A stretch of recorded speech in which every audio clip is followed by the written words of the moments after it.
We are live now, and I am in the process of setting up our final screens. We're a short one player, which means we had to do a little something different, so let me get some people switched around here.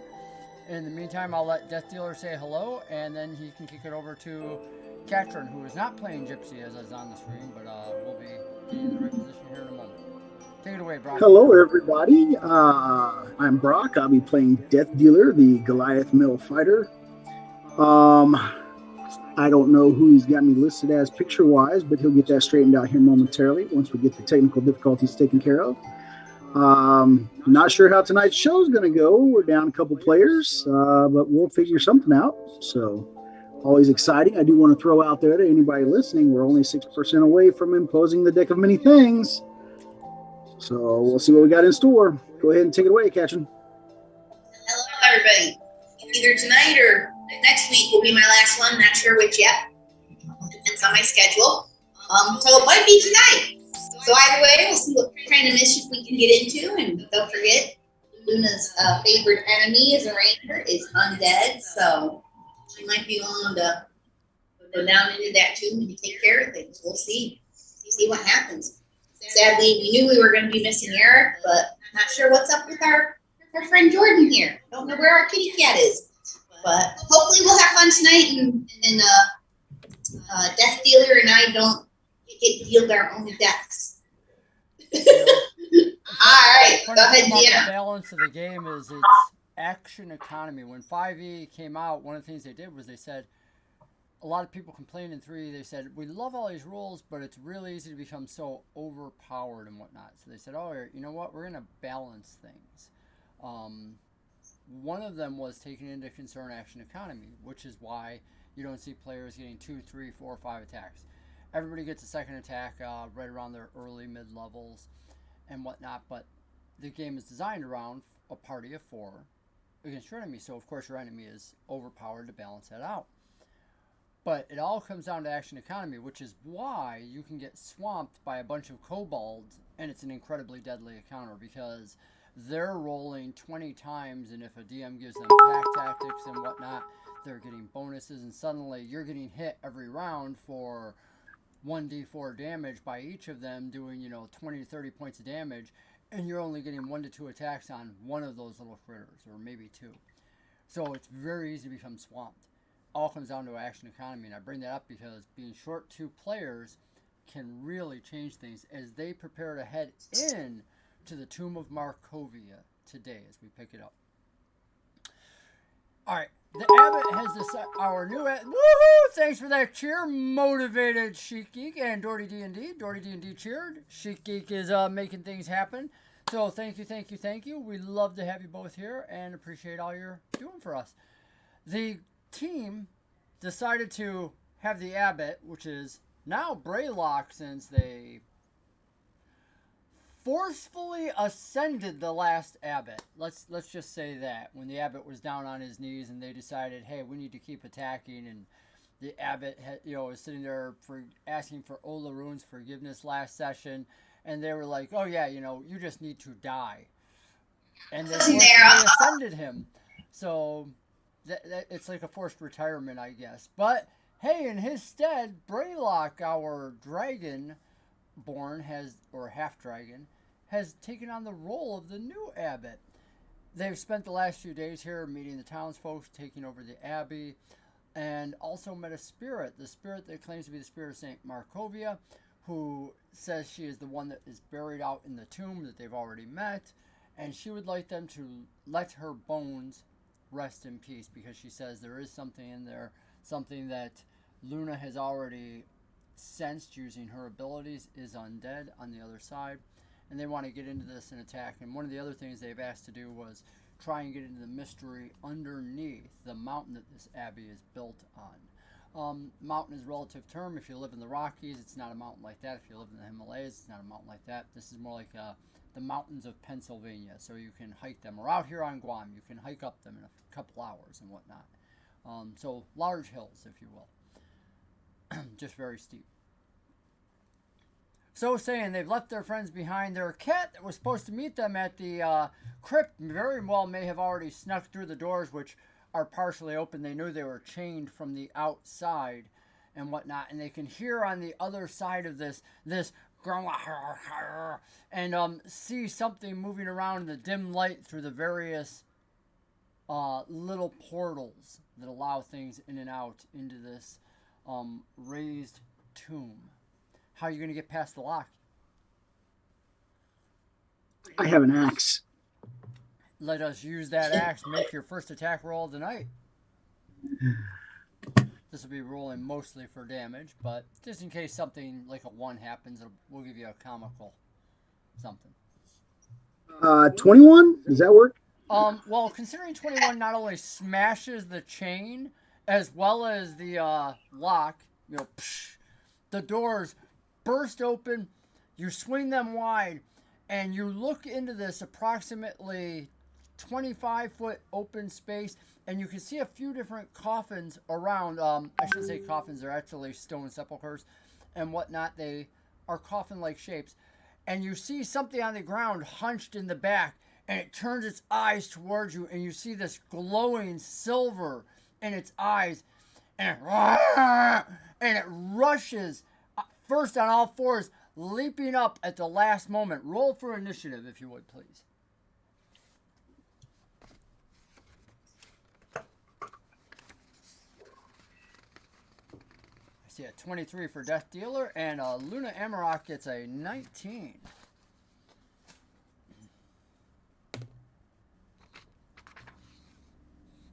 Let's see, we got Luna at a 19. Death Dealer's into a 23. He's like cleaning house tonight. And Death Dealer, you see it launching at you. What do you do? Oh, it's going to be time to put this lightsaber into action. I thought you had a battle axe in your hands. Well, I have 2 weapons in my hand. Okay. Wielding offhand has to be a light weapon, which your lightsaber does count as. That's what we're going to attack with. Okay.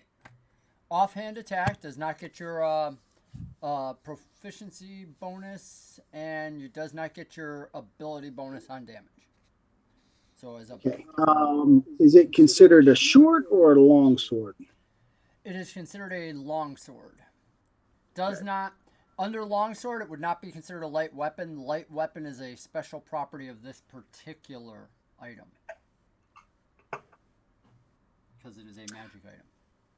Okay. That is going to be, let's see. Oh, I take it you didn't put it into your D&D Beyond yet. I have not.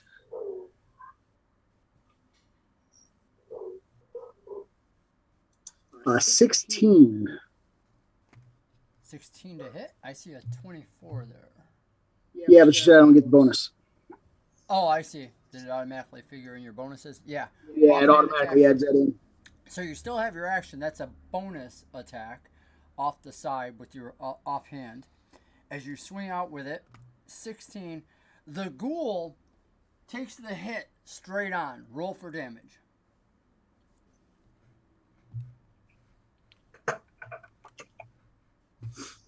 Uh, 8. Anything explode there? Negative. Slashing into it, your sword bites into the side of this thing, and it howls as you do, the sword cutting into the side. Luna, you see this charging. It's now Death Dealer, unfortunately, is blocking most of the doorway. The doorway is about 6 feet wide, so if you try to shoot with your bow beyond him, it'll be at disadvantage to shoot around him. We know that's what I'm doing.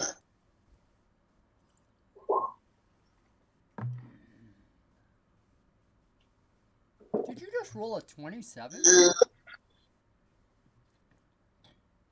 And a 13. Yeah, 13 and a 27, so 13 would be the one. You shoot around Death Dealer at this thing that is crouched down trying to attack him, and only because he hits it with the sword does it move out of the way at the last minute, and you miss the creature. It doesn't stop it, launching up full attack on Brock with its multi-attack. But he is so quick parrying this thing back, it seems incredibly frightened by the lightsaber. And it moves with unnatural quickness. And Death Dealer, you realize very quickly, unlike regular joints of yours that only bend so far, this creature seems to bend extra far. It's extra dexterous. What do you want to do? It's blocking the way for you to get in further. He's blocking. I can't go in further. Nope. And I take a step back. You got like Luna outside right behind you, so there's no way to. I can't move forward or can't move backward. As it is right now. Okay. Then right behind him, holding a bow, ready. That doesn't make sense. You should have room to move back. Okay. Then I'm going to squat and swipe my sword at its legs and try to take its legs out from under it. I love it. Attack again. We'll just change the DC or the AC of it a little bit. I love this. All right. A lot of DMs would impose disadvantage, but I'm just going to raise the AC a little bit. Oh, no. That's only a 5. Yeah. It jumps up, but giving Luna a clear shot at it. Luna, you want to fire at it? No disadvantage this time because Death Dealer has squatted down, and it's jumping up into your field of view. 24 to hit, 12 piercing damage. Straight into it. Do you only get one attack around? No, I get 2. Okay. I have my extra attack. I'm up higher than them.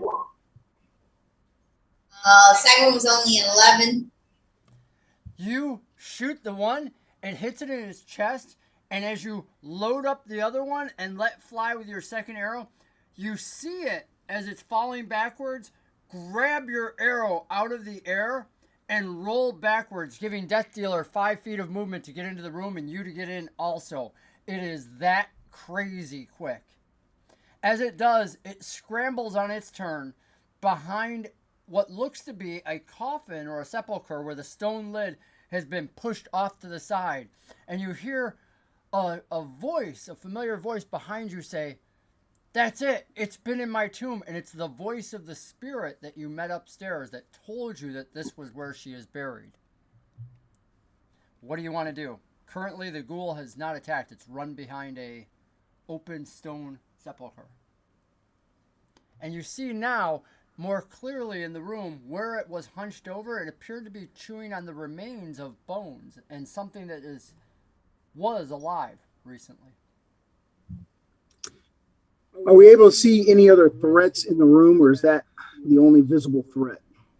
Currently, it's the only visible threat. Okay. I would like to take a step into the room. Okay. To open up, a pathway so that she can join as well. But I do want to stay right there at the door so that I can't be surrounded if there does happen to be something else in the room. So it's 24-foot space, so you do have room in front of you and to your right and to your left, but it allows Luna to get into the room with you. And then I'm going to use my action to swap hands with my weapons. Okay. You will not be able to use your battle axe in your offhand because it's not a light weapon. That's one of the rules. But I can block with it, correct? It's always considered that you are always doing whatever you can to the best of your advantage. So it doesn't give you a special thing, but thematically, yes, if they miss, we can say you blocked with your battle axe, but it won't change your AC or anything. Okay. That works for me. You are that good of an adventurer that you always use things to the best of your advantage. One of the neat things about 5e is you start the game at level 1 as a hero already. You already know to use things.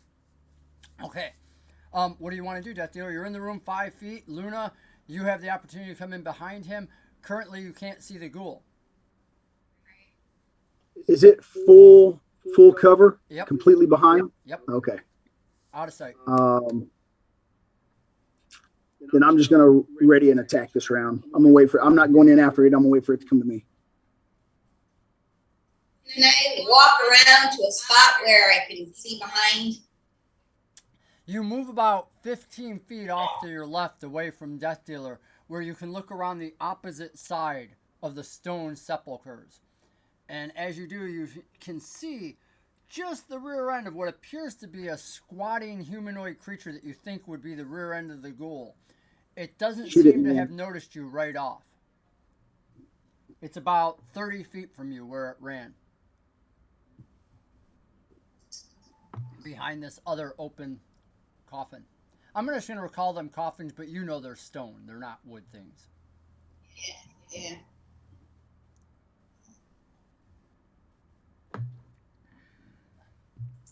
I guess technically it'd be an ossuary if it just holds bones, but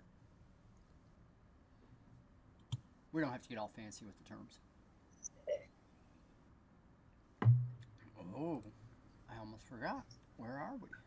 We need battle music. Oh.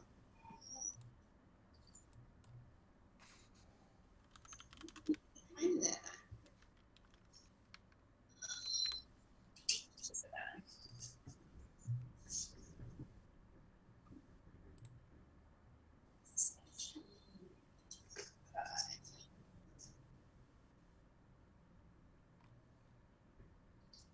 So I go to strike again, but I'm going to use my lightning arrow.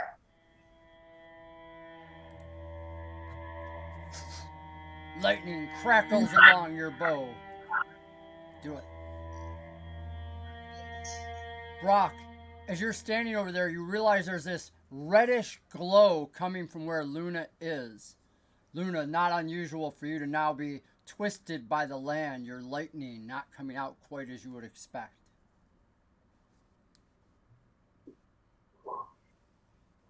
And as you release this electrical charge, it literally flares out from your bow but does not shoot at the ghoul. Instead, it's almost like something is... Yes, but whether I hit or miss each creature within 10 feet of the target must make a dex throw. Okay. As you do, it shoots out and literally bends towards the ceiling, the walls, the floors, as if something in this room were drawing in the electricity. What is the saving throw DC?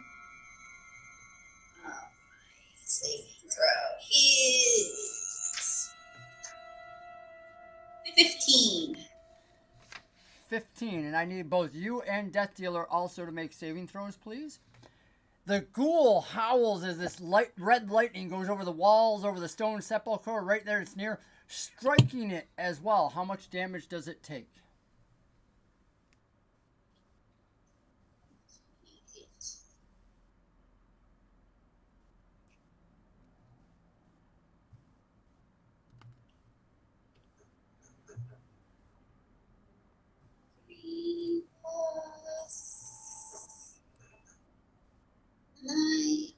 Six is 9. 9 damage. 9 lightning. So that'll be 9 damage to the ghoul and 9 damage to each of you because you also failed your dex saves. As this red lightning courses around the room, off the ceiling, blasting each of you and then suddenly dissipating. Almost as if it's absorbed into the stone.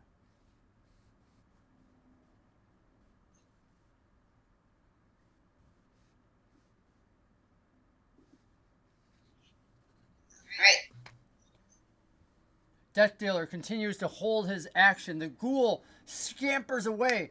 And Death Dealer, just for the briefest moment, again, as I said, it's about 25 to 30 feet down, you see it run across. Do you want to throw your lightsaber at it? I don't want to throw it, no. Okay. So is it coming towards the entrance? No, it's or actually is it scurrying across to the other side, clearly realizing that it must have been visible at some point. Okay. No, I'm gonna stay there by the door and wait. Like I said, I'm waiting for it. My action's ready, once it comes my direction, it's time to take care of some business. The spirit which was behind you, you feel a chill as it passes not only by you but partially through you, Death Dealer, going into the room towards the open coffin nearby. It moves up and howls, "No! You fiend!" And it rushes directly across towards where the ghoul is. And you see it moving its arms back and forth as if striking at something on the other side of the stone coffin. The ghoul is still out of sight. Top of the round is Death Dealer. About how far away do I think it is? Probably about 30 to 35 feet on the other side of a stone. It's dark in there, so beyond my 10 feet, I can't It's see it. dim lighting. It's dim lighting. Okay. And don't forget, you also have blind sight. Right, but that's within 10 feet. Okay. Yep. So yeah, you can Okay. move in dim lighting, but then when you get within 10 feet of it, that would kick in, giving you Right. normal vision.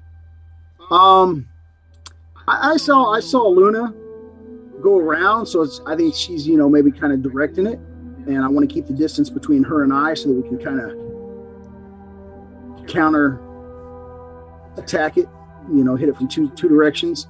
So like I'm just going to kind of position myself like slightly in front of the doorway so like it cannot get past me, Okay. and wait for it to come. See which direction she sends it in next. You stay near the doorway, holding your position, waiting on Luna. Luna, what do you do?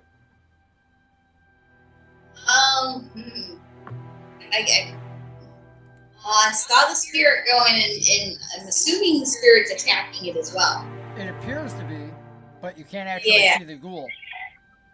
All right. I'm going to move around to maybe get a view again around the other side. As you do, you move up about 20 or 30 feet to look around the edge to where you think it's run, and you can see the spirit more clearly from here with your half-elf vision. And you see it swinging at something on the other side of the coffin. Your only choice will have to be to move within about 5 to 10 feet of it. It seems, if this is where the ghoul is, that it's backed into a corner around some of the supporting pillars at the edge of the room. I don't want to get that close to it. So instead, I think I might do spike growth. How does spike go?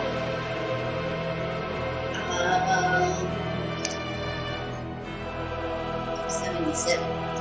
That there, you can be preparing your actions so that it's right into you, unless it's just a... I already know. Yeah. What I'm doing is kind of where I'm at. The battle axe is kind of a hindrance. I'm just going to like set it down there in the doorway, Okay. and I'm just going to focus on this sword, and that's what we're going to be using. The ground. Oh! The ground. You really need to read the description on that. It's a light sword. It actually casts light. So, like, the dim vision actually means nothing because if I remember again, if you look up this sword, you'll see that it casts light. Sorry. Go ahead, Luna. The ground in a 20-foot radius centered on a point within range twists and sprouts hard spikes and thorns. The area becomes difficult terrain. When a creature moves into or within the area, it takes 2d4 piercing damage for every 5 feet it travels. So you want to cause this rampant growth that the creature will have to move into. Is that right? Am I Pretty much. Pretty much, yes. Do you have to touch the area, does it say? Me? No, it's 150-foot range. Great. No. So the ground in the 20-foot radius around this creature is now all spiky but the transformation of the ground is camouflaged to look natural. Any creature that can't see the area of the time the spell is cast must make a wisdom check against spell save DC to recognize the terrain as hazardous before entering. Okay. I'm really curious because you're in a stone tomb, how it can look natural, and are there restrictions that it can only be cast outdoors or anything like that? Because, Not that it's nothing's going to grow out of stone and look natural. No, it doesn't say that. It just says one action, range 150 feet, up to 10 minutes. And it just says the ground is a 20-foot radius centered on the point within range, twists and sprouts, hard spikes and thorns. Okay. May not look natural, but we're going to make that happen. The literal stone over there, you hear this snapping, cracking, as stone splits apart, breaks, and the spirit that's there howls and says, "You're shattering the barriers." The spirit stops what it's doing from its attack, rolls back. "Hey, Wolfsdad, glad to have you here." Rolls back, comes moving towards Death Dealer, not understanding who's caused this, but can see Death Dealer outlined in the doorway, and howls with that inhuman voice, "What are you doing?" And her face has taken on this angry look as she charges right at Death Dealer. Death Dealer didn't do anything. I'm not the one using magic.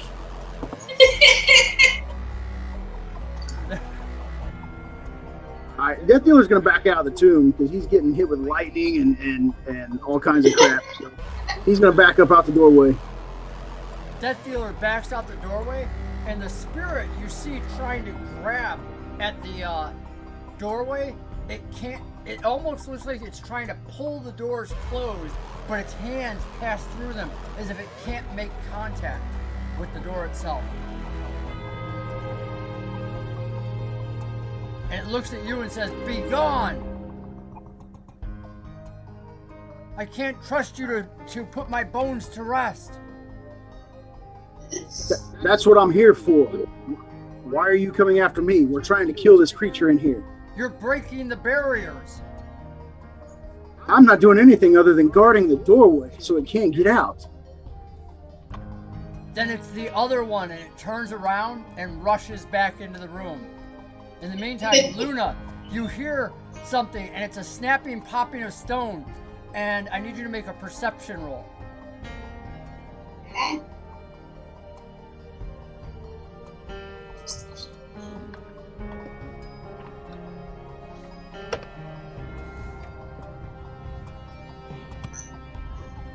I see a dexterity 11, perception 14. 14. Okay. As you do, you hear this snapping, popping again of more stone, but then you catch the sound, and it's claws on stone, and it sounds like it's scurried up to the other corner. You can't see it at all, but it sounds like it passed right through your area where all these stone spikes are. But I didn't see anything? No, it's on the other side of the room. You chose to stay on one side, it was on the other. So, Oh, I thought you said it ran past me, but okay.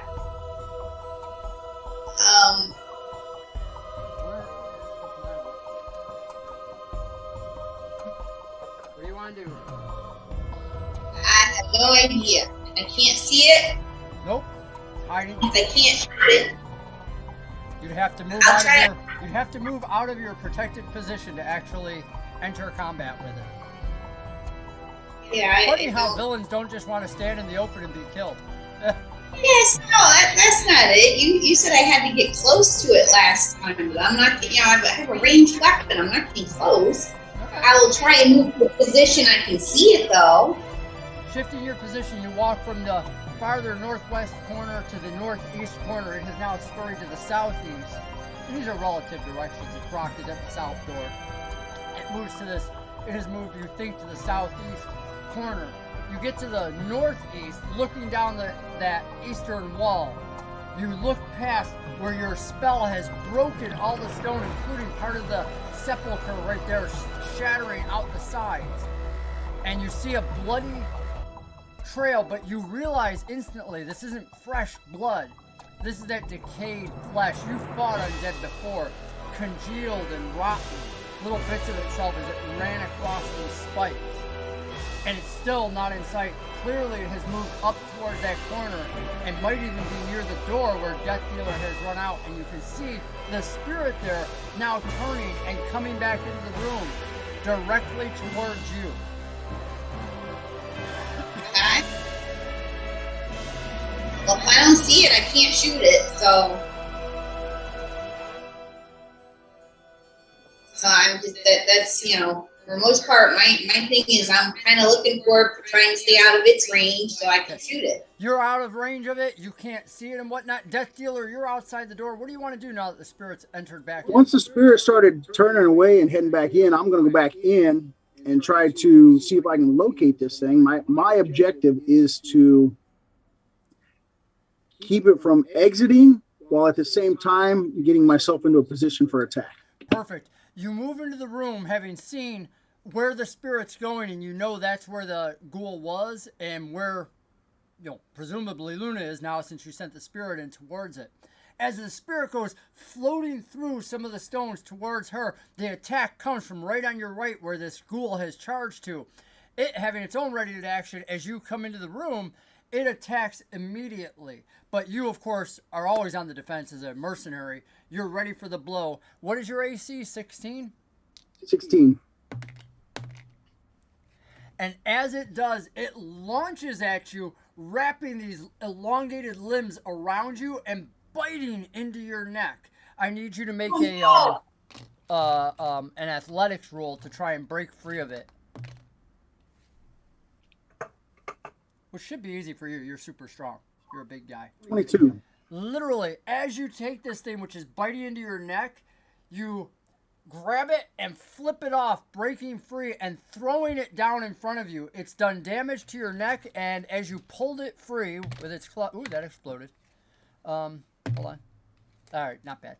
13 points of damage as it bit into your neck, and you ripped it off, and it took a chunk of you with it as you threw it onto the floor 5 feet in front of you. Luna, you were so consumed by the spirit blocking your view, you know that something has attacked Brock, Death Dealer, over near the doorway, but you don't have a vision of it because the spirit's launching right at you. It howls at you and says, "Stop breaking the barriers!" And with that, I need you to make a Constitution save as you feel the coldness of its undead presence washing over you and wondering how you could suddenly be serving undead. 16 con save. Beautiful. With that, you only take a D4. 1 point of damage. Wow. Unlike exploding dice, it was just a really bad roll. Wow. 1 point. Really? Really? Oh, wait. Hold on. I have DM Strahd dice. Wait. I'm going to be adding to that. You can't do Yes, that. I can. That is exactly what Strahd dice are for. When did I ever do anything to give you those? What's that? How'd you get those? When? I have been waiting this whole game to use my 3 Strahd dice. He's been saving them. And that is 5, 6, 7, 8, 9, 10, 11, 12. So add another 12 to that one. As You used all 3 of them? I'm using all 3. You guys aren't giving me any more anyway, so I might as well put What? them up. Wow. Uh-huh. The only thing we don't have is wild magic. Hint, hint, Wolves Dad. Already had our first spell Okay, tonight. No you don't wild need magic. it. You don't need it. Top of the round. That was, let's see, the spirit got its attack in. And the ghoul got its attack. Death Dealer, what are you doing?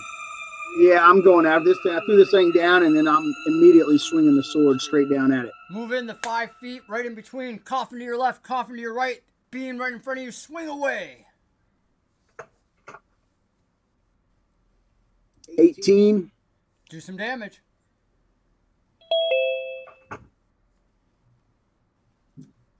That's going to be 10. Looks like Jordan's in, so I'm going to have to refigure us here. Hold on 1 second. Oh, God. One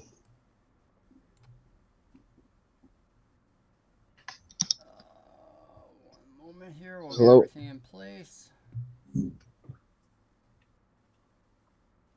Okay. Okay. I'm so sorry I'm late. I literally fell asleep in front of my computer and didn't wake up until now. I was ready to go, and then I passed out. Why can I not grab her? There we go. Put her right back up there.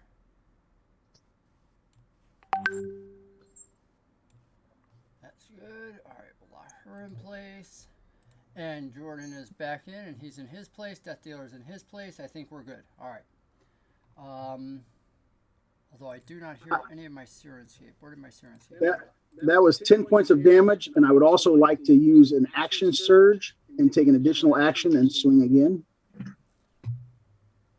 Swing again, buddy. Action surge it up. All right. That was 10.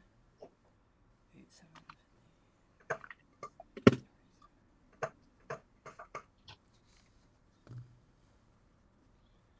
That was a 27. The second one I just bumped twice. Woo! Do it, buddy. Roll some damage. 27 on attack, Make sure and the damage. check your exploding dice too. Okay, let's see.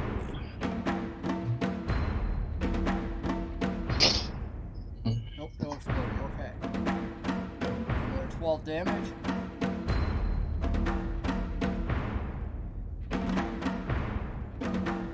With that, you bring the lightsaber down right on top of it.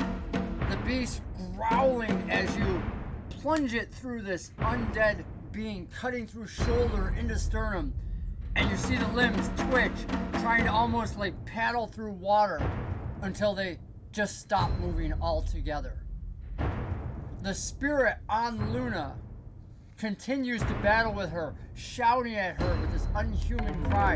In fact, it's so loud that Gypsy on the roof of this mausoleum hears the sound from inside. Waking up from his catnap, realizes, oh crap, looking down, the doors of it are open. They're already here. They've been fighting inside. You jump down, Gypsy, and see Death Dealer standing over the dead form of some undead ghoul and whatnot. You see 4 large stone, what you might consider coffins or ossuaries, very long, for holding the bones of saints. And they're in the back corner you can see Katrin being attacked by the same spirit that sent you here to set her bones to rest. Okay. Alright, with that being said, then Gypsy will... Hold on, my D&D Beyond is pulling up right now.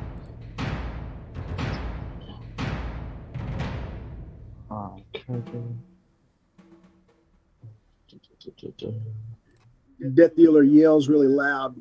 Finally, the creature is dead.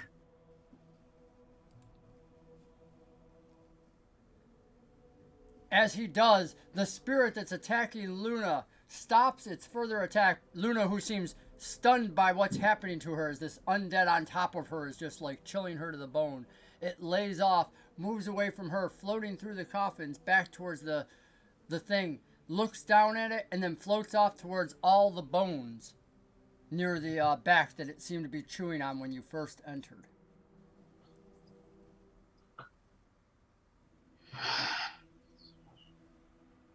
Looking around. So is this your body? Go ahead. The spirit, that's its body, her body. The spirit looks at them and says, no, these are the other beings that have come through. They eat their own. She says, my bones are not here. She floats back towards the coffin, and as she hums, looking around it, floating around it, she looks inside, and she says, damnation, they have taken it. They have taken the bones. Who has taken the bones? The undead have. Here only the dead may pass. Where would they have taken them? It was a sealed tomb. She says, come, my tomb is more than that. And as she places her spectral hand inside it, you hear this unholy chorus of voices start to emanate forth. With it, a spirit just like her comes out and rushes straight at you, yelling, be gone! And she tells you quickly, she says, don't worry, that's just a spell that I had placed here. It was in preparation for when they put my bones in to scare anyone away that might damage the portal. She says, clearly they've been using it, but only the dead may pass here. You realize, looking at some of the walls, that there's various writings, prayers to the saints that are buried here. This one actually says Markovia on it, which is the same name that she gave you earlier. And you realize it's also the name of the citadel that you first met in Barovia with the father there, where you killed the priest and his son.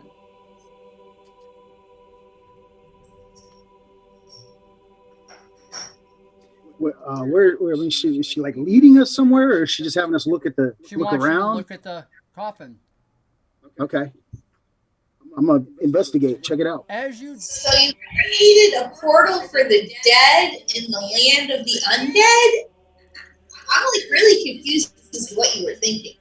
She goes, it was supposed to be sealed, that nothing could get through it.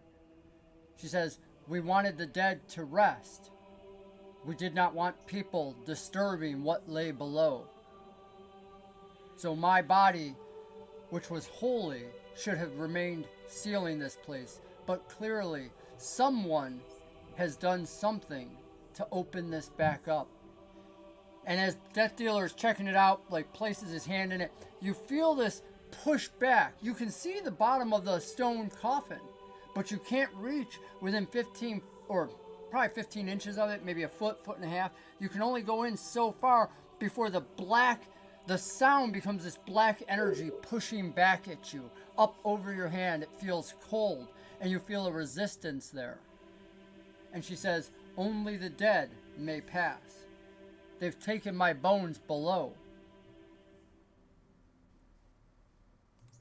Then it appears that I've done all that I can do, because I am not dead, therefore I cannot pass. You must find a way. She looks at each of you and she says, ah, the cat is here as well.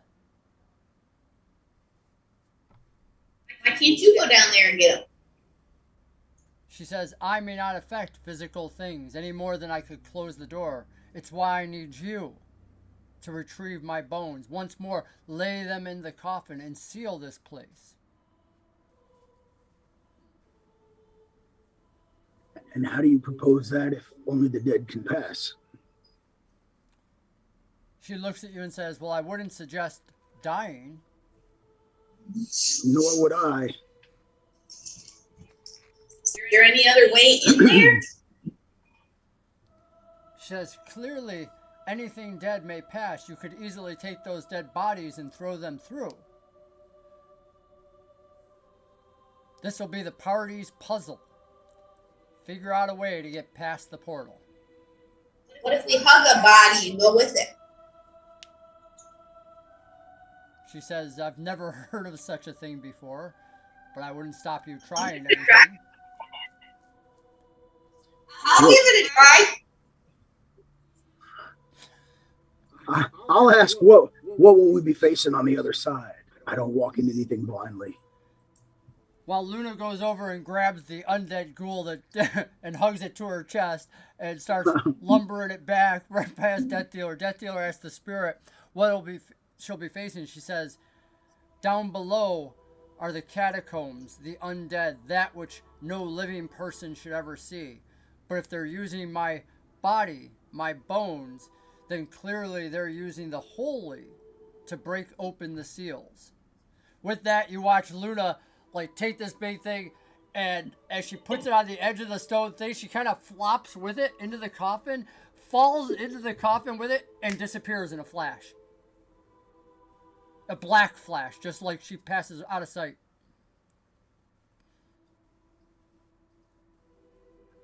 All right, Death Dealer jumps after to see if he can follow. And as you do, Gypsy, you see the back of Death Dealer floating, his whole backside above the coffin as only the first, 10 inches of him enter the coffin, and the black supports him up.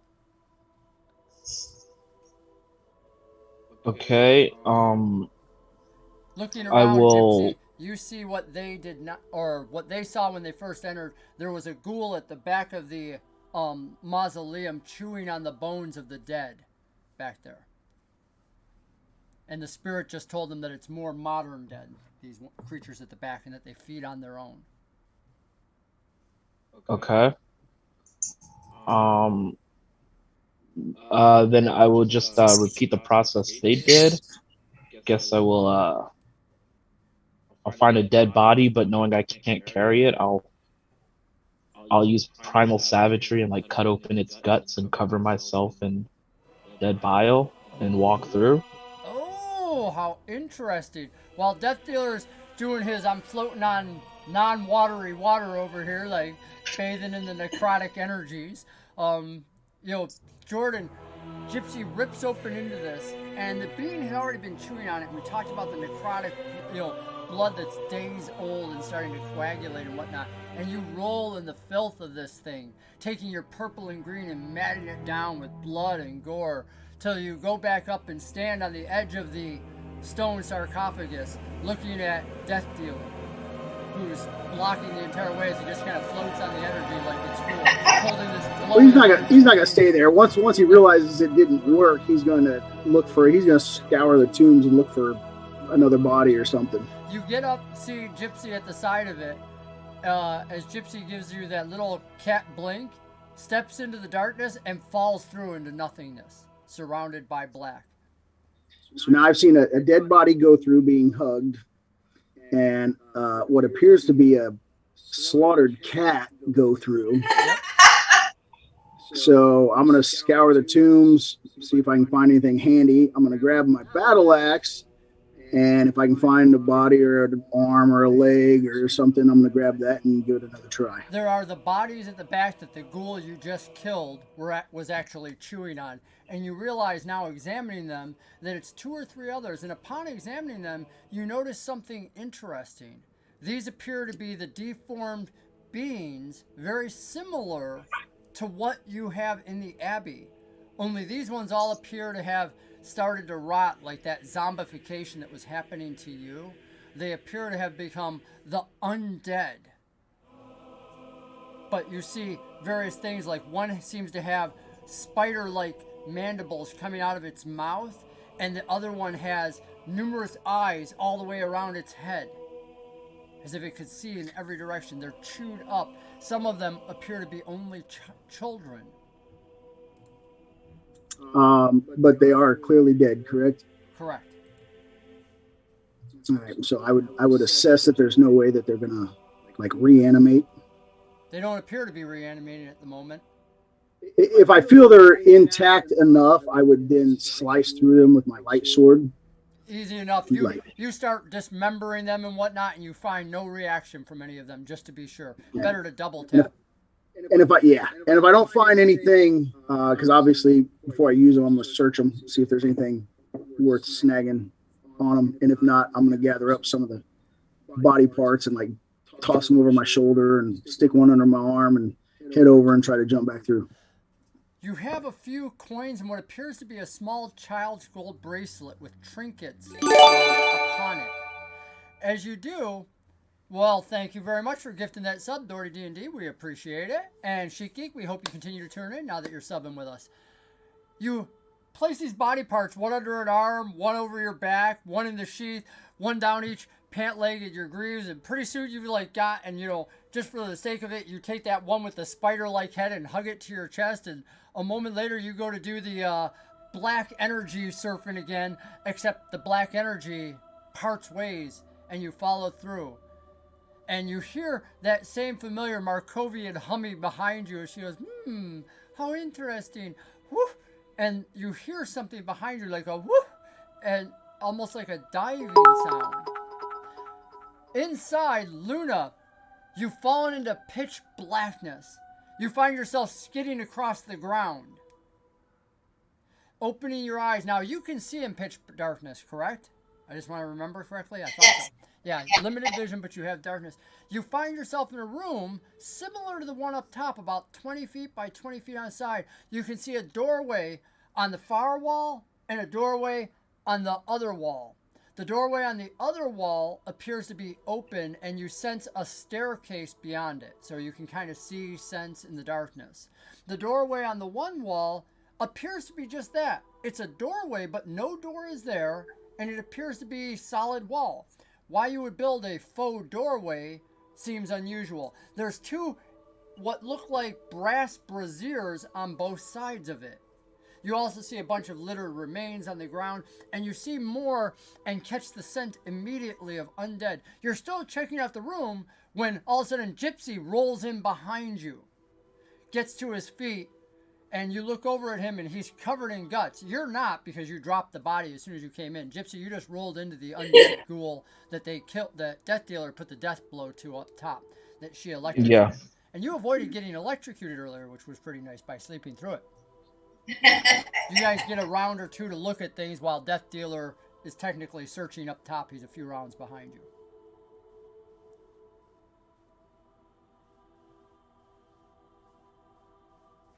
Okay. I'm gonna go As check we out the step through, list. what I do want, um, what I do want to do is just cast bark skin on myself, so the blooded matted skin now hardens and becomes like a kind of like a exoskeleton around my body almost. Ooh, I love it. Plot point for that. Okay. As you do, this nasty. And so now that's just basically gonna make. Go ahead. Oh no, I was just gonna say it's just gonna make my AC go up from an 11 to a 16. That's all. Beautiful. Luna, as you look around the room, you start checking out the walls, and there's writing as well as old bits of paper on the ground. Many of them so old they crumble as you touch them. It takes a dedicated search to try to find something that you can read. Thanks for that cheer, Dory D&D. Woo, maybe we'll get a hype train going. Wow, we're up to 97K on that deck of many things. Oh my goodness, that's going to be happening before we know it. Is it 100 or 125 that is? Might have to. 100. 100. Wow, we are close. It's 100K. Luna, you notice writing on the walls. Some of it you can't read. It's in Draconic. As you start searching around, I need you to make an investigation roll to see if you can find any of the papers to read.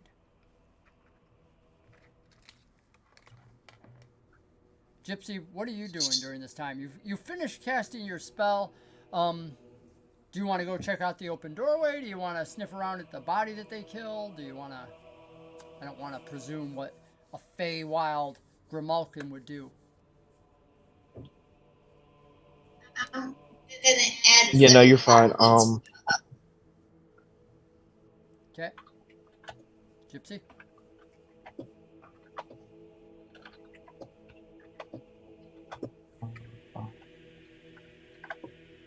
Okay, Gypsy's gonna just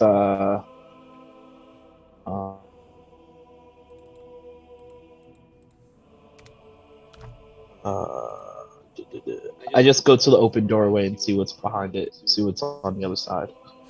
As you move over to the open doorway, you stick your nose beyond it and your whiskers immediately perk up. You can smell it for the first time. You're like, you recognize this. The smell of the chemicals, the smell of the lab. This is exactly down the staircase here is a wizard's laboratory. In fact, in your memory, you can instantly see the bubbling, the flames underneath, and almost hear the voice of your master calling you up onto the counter to see what he was doing and asking you for a whisker to add to the elixir that he was making.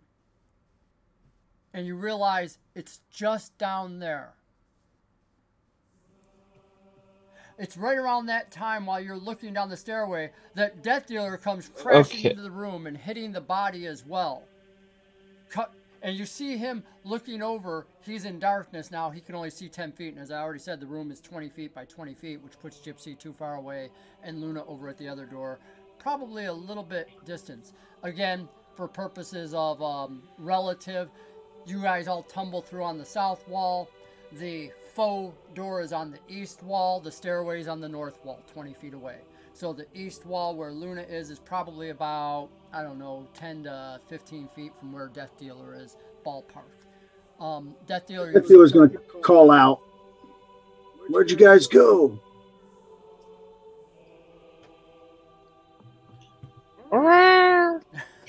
Just let out a meow so you can hear me. Just checking things out. Did both those come from the same direction, or are they in different directions? Opposite. You can hear from the north about 20-some feet away the meow of the cat, and from off to your right, diagonally, Luna about 10 to 15 feet away. All right, so the first thing I heard was the cat's meow. I'm going to head that direction. And I believe, again, that your sword can cast light. I just say, I'm waving it around trying to see what it shows. I'm going to type that in real quick if you haven't, so... I want to take a look at the stats on it. I don't know if they changed it from the typical sun sword. I thought they did, but come on. The internet's like going super slow. Okay, I guess that doesn't want to do it. Would it be in there under a weapon, or would it be under something else? It should be under, if you just do a search on D&D Beyond, Sun Sword Sergi, or I thought they gave it a unique name. Maybe they didn't. Maybe it is just a Sun Sword.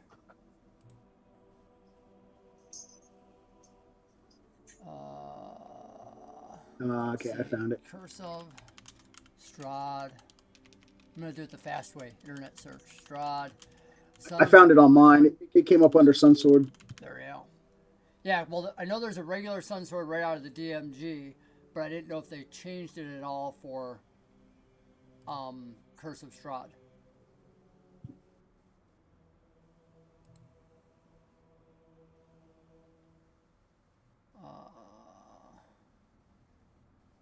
Everyone wants to talk about it, but I just need the stats. All right. Strahd, Sun Sword, stats. Let's try that. It's sentient? Can it Yes. talk to me? Well, you haven't had time to chat with it and bond with it, but yeah, it can. Oh, man. All right. That Hearing and normal vision out to a range of 60 feet. Is that what you're looking for? Somebody,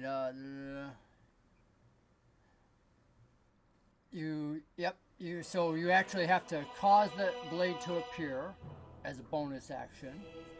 And you have finesse with it, and I'm giving it the light property as well, as I said, so that you can wield it in the offhand if you want. The reason they didn't was for purposes, again, they don't want people to wield it in the offhand. There's a lot of balance in the game. Sword's luminous blade emits bright light in a 15-foot radius, and dim light for an additional 15. So, as I said, if you make it appear after you tumble through, and you already knew to put it out before you tumbled in, because again, remember you cut yourself earlier, so you're always smart. So I can control it going on and off. Yeah, it says as a bonus action, you make it appear or not. Okay. That's up to you. Then yeah, once I got through, I would make it appear.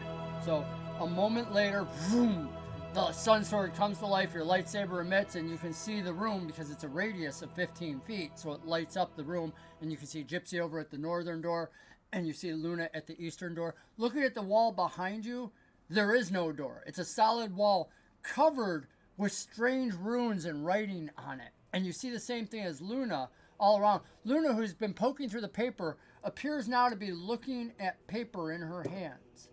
She starts going over it, and now that there's light, you actually can read it a little bit more. And they appear to be fragments of notes written in a hand. And the spirit that comes through right after Death Dealer is lit up by his light. And she says, the last barrier. She says, I can tell you what that says. And she looks at Luna holding the paper. She goes, all my notes were just scribblings and musings. But the truth is, there's fire in the blood, and that is what's most important. You have that fire, each of you. It's what will see you out of here. You have no idea what she's talking about.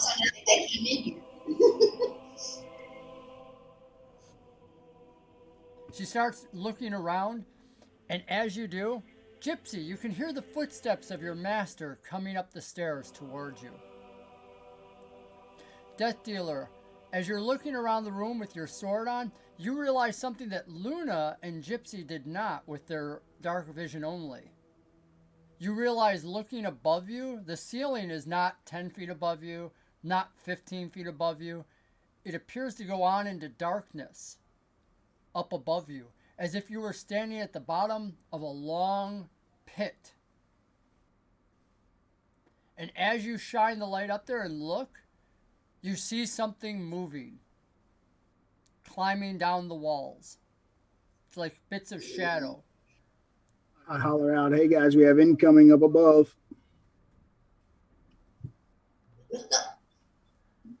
Do I hear that, or am I distracted by the footsteps coming up the stairs? Make a wisdom save for me. Okay. Let's see. Skill. No, not skills. 98% on the deck now. Save. Woo! 99K. Oh my gosh. But I don't think we can donate any more this week. I think we're live. That is a 12. As you do, you hear them clearly talking about incoming. And you realize that clearly they must have heard your master coming too. And you immediately are like, this is great. You haven't seen him in so long. Won't it be good to go and meet him again? And you feel desirous. Desire overcome you. You are desirous of going to meet him on the stairway. That way you can ride up in his arms and show them what a true master does to carry you around. All right, if that's the case, then yeah, I will begin kind of like gingerly, just so the anticipation can build a little bit. I'll start walking down the stairs.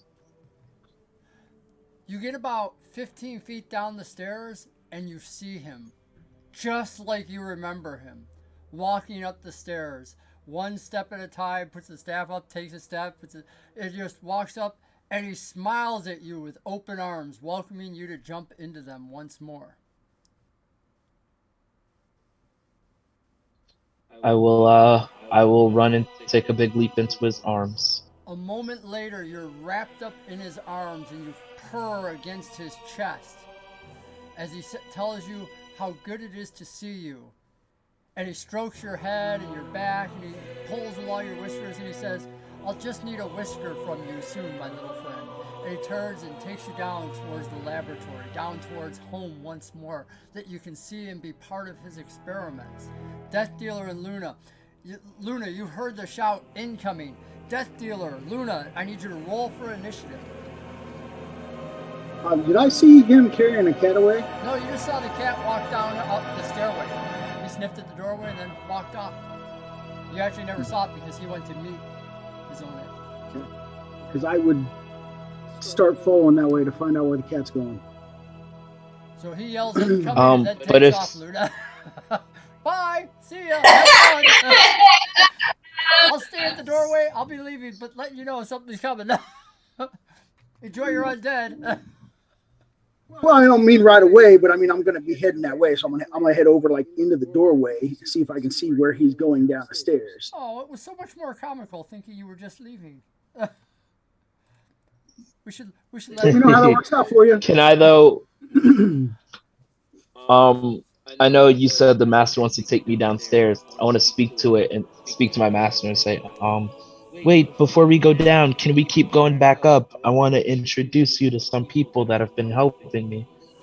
He tells you, no, we can't. We must finish the experiment. You know how timely these things are. And I've been waiting for you. He says, they'll be along soon. I'll send some of my friends to greet them. Community challenge What if- complete? What? Big Brother DM just The completed deck of it. many things. Dude, you realize we've been working on that community challenge for like a year. We started it with Relics of War. Oh, this is going to be freaky. All right, it's coming up. 12:05. You guys got 55 minutes. Pick it up. Gypsy's going down. Luna, Death Dealer's moved across the room. As For my initiative, dropping down a half dozen creatures you see. These creatures remind you incredibly of the abbot's children up top. Various individuals. The first one that drops down right near Luna is about 4.5 feet tall. And the strangest thing about it, Luna, is what? oh my goodness, why do you do this to me? To help you roleplay. I'm going to be asking Death Dealer. No! I'm horrible at that. What is weird about its It's arms? ugly. I don't know. It's ugly. What's Instead of 2 arms, one of the arms is a leg. How's that? one of the arms is a leg, and it looks at you and says, the better to kick your ass with. And it swings out with its leg, which right at the last minute does a kicking action to hit at you. Having dropped down, it gets first attack. What's your AC? 16. Yes. The leg is surprisingly strong as this being knows how to use it. Turns its thing and kicks straight at your chest where you were just pulling the bow. Cracks into you. I want you to make an athletics save for me to hold onto your bow. It seemed to know exactly what it wanted to do to try to disarm you. the or the three-legged creature wants to disarm you. I love it. That was great. It has a special disarming attack. Oh my Your gosh. athletics 13. As you realize it was so quick, it kicked straight at your bow, numbing your hand and causing you to drop your bow. Death Dealer, you're slowly moving over to the other side when two more of these creatures drop down near you. The other one right near the door or the wall that you guys came through. The two rush into attack. I'm just keeping them all in the same initiative order for their surprise attack, which isn't a surprise. They don't get a free attack. But they will lead the initiative. They rolled in nice and high. The one strikes does hit you.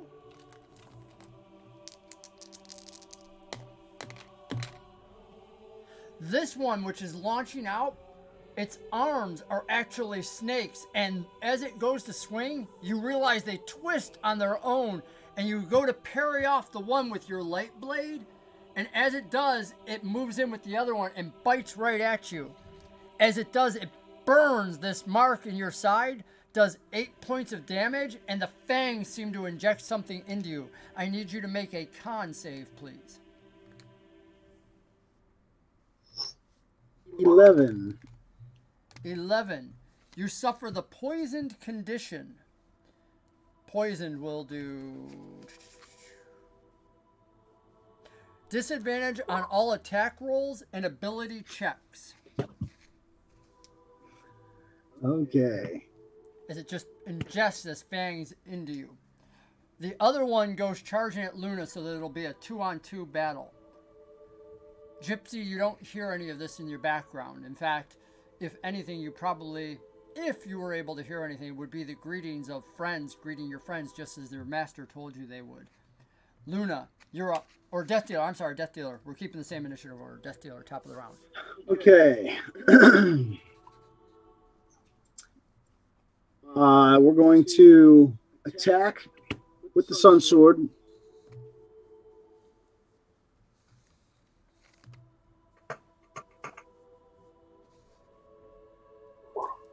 Uh, 10. Now you realize the Sun Sword is considered a long sword. You can choose to attack with it with either one hand or two hands. That's the whole idea of finesse.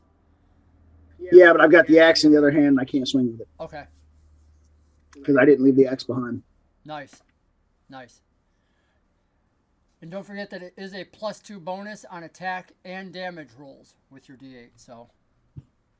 Yeah, but I have disadvantage, right? So I got to roll it again. Correct. And you already rolled a 10, which is going to be a miss. So you're already missing. Yeah, that's a miss. So you swing out, and this being literally bends almost as if, oh yeah, it's like a snake flipping back on itself, dodging your blow, and you realize how easily this thing can move. Do you want to do anything else on your move? Yeah, I want to do a bonus action and use Second Wind to regain some health.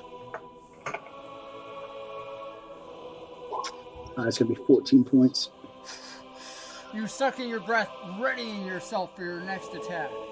You know if you move away at this point, they'll get opportunity attacks, but you can let them if you desire. No, I was just backing up into the doorway. Cool.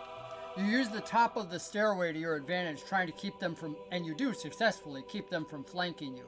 Unfortunately, Luna alone in the room won't be able to do the same, considering a 20-foot square room and you're now in the doorway at the top of the stairs. The only disadvantage of your position, as you know, is you could fall down the stairs if they were to rush you. But again, you know how to block yourself pretty well. You're pretty smart about this stuff. So, Luna, what do you want to do? Drawing my rapier and attacking. Free action, you draw your rapier, reeled in there, foo-foo! Oh, double one. As you do, your rapier skids right against his chest and locks under what appears to be an exposed rib cage, as if this creature were wearing somebody else's rib cage. And as you do, the disarmer twists its body, trying to pull your rapier away with your double one. Go ahead and make an athletics roll to try to keep a hold of it. I'm going to raise the DC since you got a double one. Actually, I'll just give him a bonus on his roll to try and take. Ooh, he rolled well.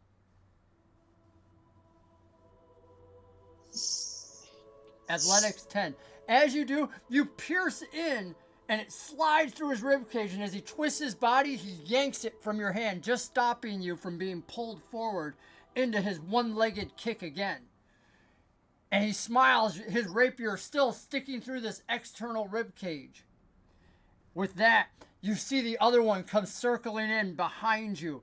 Brock, you have two at you at the door. The three-legged disarmer at Luna's front, and behind her, the one that looks like it has an ant head, and also these large mandibles, comes at her from behind. Both of these ones attacking simultaneously in concert with one another, as if defending whatever's here. The spirit is humming nonstop now, and you hear it. It's almost, she goes, I can almost remember it. It's a song. I can hear it. It's as if they're singing a song. And she's talking to herself while you two battle. These two come in, do their multi-attacks on you. Luna, does 16 hit? That's my lowest.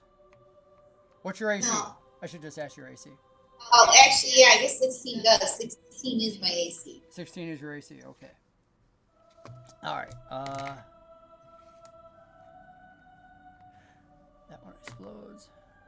13 points of damage as they start chomping into you front and back. The one-legged disarmer is bludgeoning damage. I don't think you have any resistance. The other one's piercing damage as it bites into your back. And they're kicking at you, chewing you back, and you realize the disarmer's trying to push you forward. Gypsy, you're being carried down the stairs, and it's really nice because as you start to smell the scents not only of the laboratory, you now recognize the scent of your master because he used special oils in his beard. And it's right there, and you're like, oh my gosh, to feel his whiskers on your chin as he pets you and brings you down. Yeah. But as I'm going through all that, there's something that I'm pondering that he mentioned in a comment. Now I could be wrong, but you can also, you could change this. He mentioned his friends will go upstairs and and greet them. But one of the many things that I liked about my master was he was very antisocial and only had acquaintances. He never really had friends. Even me, I was never really his friend, but more or less it was a pet master relationship. Even with the staff, the little demon imp that was guarding it was another, master servant relationship kind of. And so now, like, while still being caught up in this nostalgia, I'm really pondering on this.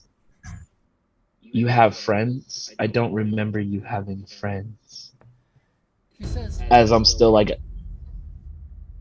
as you question him on this, turning your head to look at him, and he says, well, let's just call them rivals, shall we?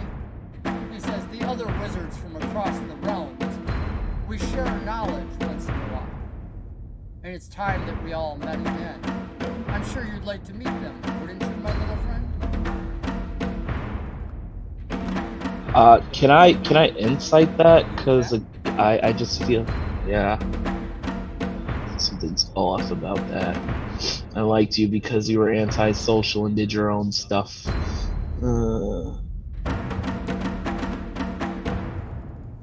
Let's see. That is a 14, but I'll give myself 6 plot points to make it a dirty 20. As you do, you realize you know exactly who he's talking about. One from Orth, one from the other realm. That Mordenkainen actually traveled to different realms of reality. And he often said this is why he came to the Feywild, was for more access to more realms. So it actually it rings true, but your insight says, but why would you send somebody as powerful as you to greet your friends? You're a pet. You don't send massive wizards to greet adventurers. You don't send, a level 25 person, the king, to greet the hobo at the door. It just seems odd because if they are as powerful as he, and you remember him talking about them in the same way that they were all these wizards extraordinaire, why would they? And around this time you enter in to the laboratory and you see the different things bubbling away, and it's got the same familiar gold light. You remember the room. In fact, as you're pondering what he's saying, you realize this is the same room. He's brought you home, right to where you were. But of course, as you're questioning things, you're like, but we haven't been there in years. And this is as clean as everything you remember. In fact, right over there is the beautiful silver food dish that he fed water so often.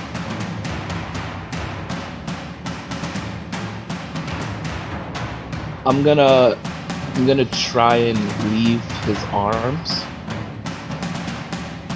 You jump out of his arms onto the ground and whatnot, knowing that, again, because of your earlier role, wanting to be around him is good and whatnot, but you can explore this place. And he goes over and starts working at one of the tables, and you see him messing with some of the flames, and he conjures something out of his hand and sprinkles a little something into an insert and starts rubbing it around to grind it up, and starts humming in a very familiar way.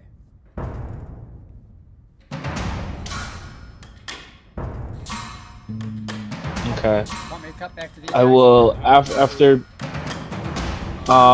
Yeah. You can cut back to them. You guys I'll just can always hand off yeah. to one another if you want a moment to think. You can just raise your hand and let people zoom in on you.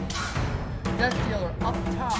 Luna's just been attacked. The two on either side of you make their coordinated attacks. One from the left, one from the right, and it's the snake person this time that grabs at your leg and tries to pull you off balance to send you back down the stairs. I want you to make an acrobatic save to keep your balance versus their athletic roll to try and pull you off balance.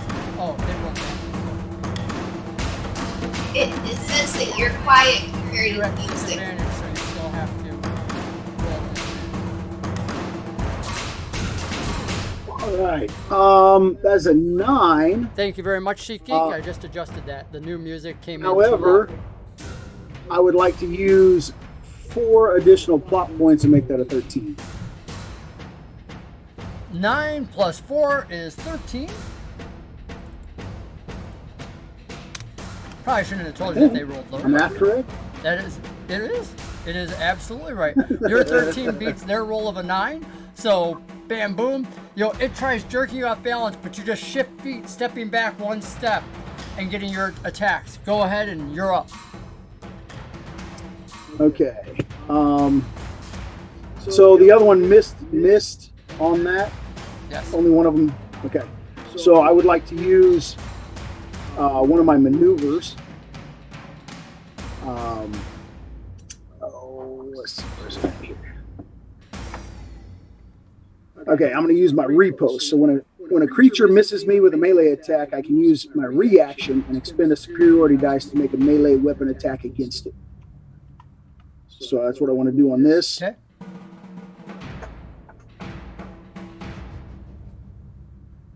And that is a 9. Oh wait, I got to do twice. Okay. You said a melee weapon. Oh, I see a 15. Yeah. Because the other one was an acrobatics roll. The only roll I see for the Sun Sword is the 15. Yeah, no, the first one was a 9 because I have disadvantage, so I got to roll twice. Okay. Yeah, the 9 never popped up because the only 9 I see So is it's a 9, and I can use I have a die, don't I, that I can use to add to that? You of course do. Yeah, superiority dice. Add a D4 in there. So let's go.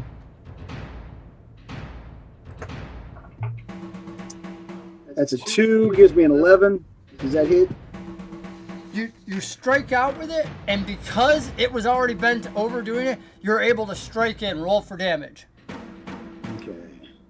And then Luna, you're going to be up on your attack right after this on the 2, one in front, one behind you, or one to your left. One to your right. That was the repost. That's not my main attack, so I still have an attack. That's 10 points of damage. Yeah, that was the reaction on their turn, I believe, for their missed. Yep. and then on my action turn, I want to swing again. And if it hits, I want to use a maneuver. So we have that. We have a 22 and a 17. That hits? So this 17 hits. So it will be a total of 13 damage. Woo! I'm going to use another superiority die. Not seeing the damage for whatever reason, but okay. Anything explode on the damage? Negative. Okay.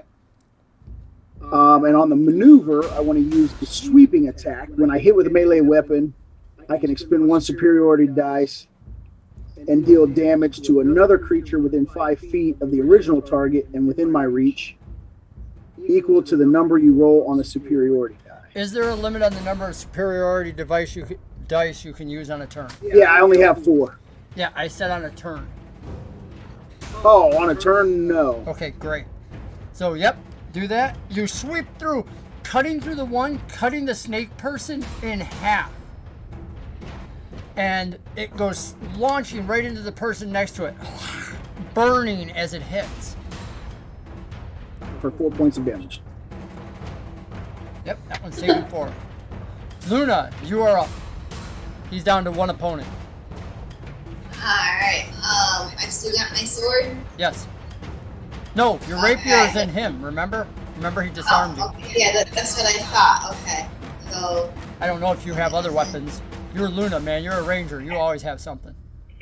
I have some daggers. That's it. It's like Aragorn. Oh, I got more weapons. No wonder Death Dealer. So I pull my daggers, and in my 3 attacks, I got a 27, a 24, and a 23. Much better with the daggers. You got 3 attacks. How do you get 3 attacks? Sword breaker, because there's another one within 5 feet. I love it. I thought that was a bow thing, but whatever. Cool. Hack, hack, hack. Foo, foo, foo. Yeah. Okay, they all hit. So roll for. I see 5, 8, and 7. None of them are. No exploding. That's an exploding dice right there. Whoops. I don't know what just happened there. Something changed on my screen. I don't know what that is. Yeah, for some reason the entire roll 20 just changed, but where did all your stuff go? That's all Death Dealer now. Yours all disappeared. Up higher. It's up higher. Oh, that's weird. Death Dealer started jumping in. Okay, so the 8 exploded. Okay, so I need to roll another D8. D4. Yep, another D4. They're D4. Shouldn't they be D4s? They're daggers. Yeah, they're D4s. Yeah, D4. Yeah. Yep. Okay, so another D4.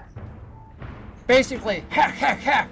As you do it, Add another 3. as you do it, you flick, cut away some of the straps on it, flick, cut an arm, flick, right across the throat, and the one carrying your rapier falls back, dead.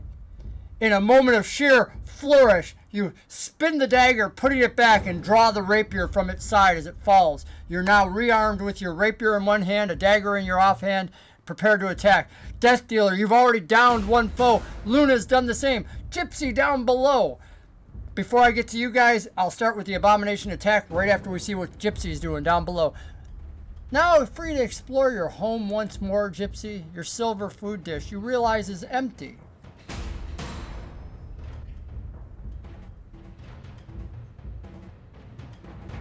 Okay, with that, seeing that my food dish is empty, but I think I would have ate earlier this morning, so probably will be fine.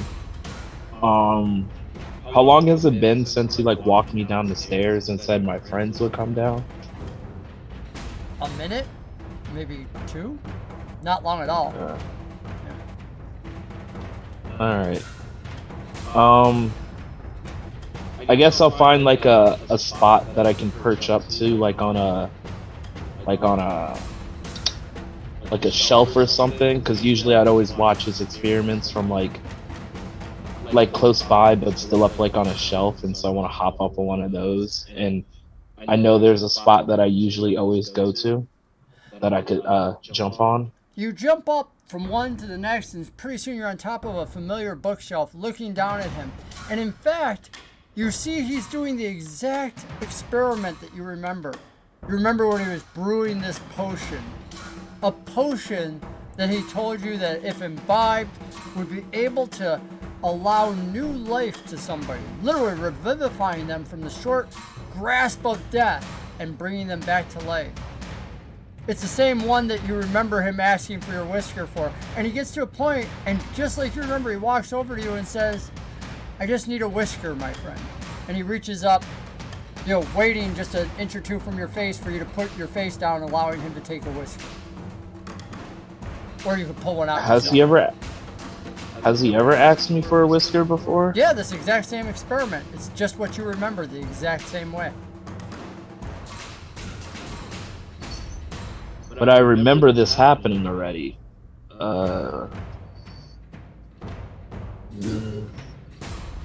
Gypsy's a little bit confused and doesn't know what to do. Make a wisdom save for me, please. Okay. As instead of leaning my face down, I'll kind of sit up and tilt my head curiously and just kind of look at him. Really look at him.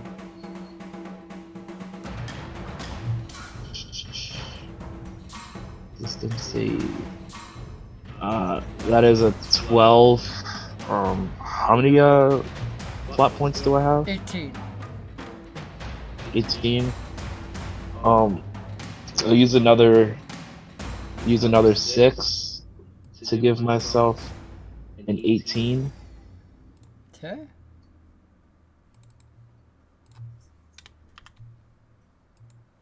As you do, you tilt your head looking at him, and remember this before him reaching up, but there was a whisker already out on the top of it, and all he did was take it. And yet this time it's like he's reaching up for your face, either wanting you to pull one out or wanting to pull one himself. And it's changed slightly. He's like, come, my little friend, don't back away now, and he reaches up closer to your face. And this one clearly wants to be here. She's like, look, see my face on the internet because I'm bothering him while he streams. So notice me. Look, I'm so loving. Yes. Yes, my whiskers. She's like, oh, God, no. Well, he's one of those whiskers. She's like, don't touch me. Use those whiskers. And No, give him my a whiskers. disadvantage when he does it. Do you wish to give him a whisker? I won't give him a whisker. I'll back up a little bit And as you so he back can't up, grab my. it's like everything shifts around you. Like there's this humming sound, and it's suddenly discordant. Something's wrong, as if like the entire world shifts for a moment and it's dark, but then it snaps back into place, the bubbling. And he says, that's okay then. Another time, my little friend. And you remember him saying something like that, not in this scenario, but you're like, oh yeah, he was talking to me about something else. And you have advantage on your next time when you want to challenge him because you're like, something is different. It's like you're surfing through your own memories. Back up top, we cut to the 4 abominations, which are now actually 2. One on Luna, the disarmer, who's still, no. Yeah, the disarmer you just took down. I'm sorry, you slashed his throat. Oh, the 3-legged disarmer is gone, man. There's only the ant person left on Luna now. And with Death Dealer, you've got the opposite of the snake person on the other side. This small individual who looks like his skin is so broken and dried out, you can literally see cracks in it. And between the cracks, what looks like either hardened blood or something else. And he reaches out towards you to try and grab a leg and throws his whole body into you. Go ahead and make an acrobatics roll against him as he tries to let gravity do what he can't on his own, pushing you back into the stairs. 16. He barrel checks right into your chest, and you push him back in the room, gaining 5 feet of clearance and also getting a free reaction roll to strike him as you push him back. Go ahead and make an attack. Oh, definitely. We're going to do this. All right.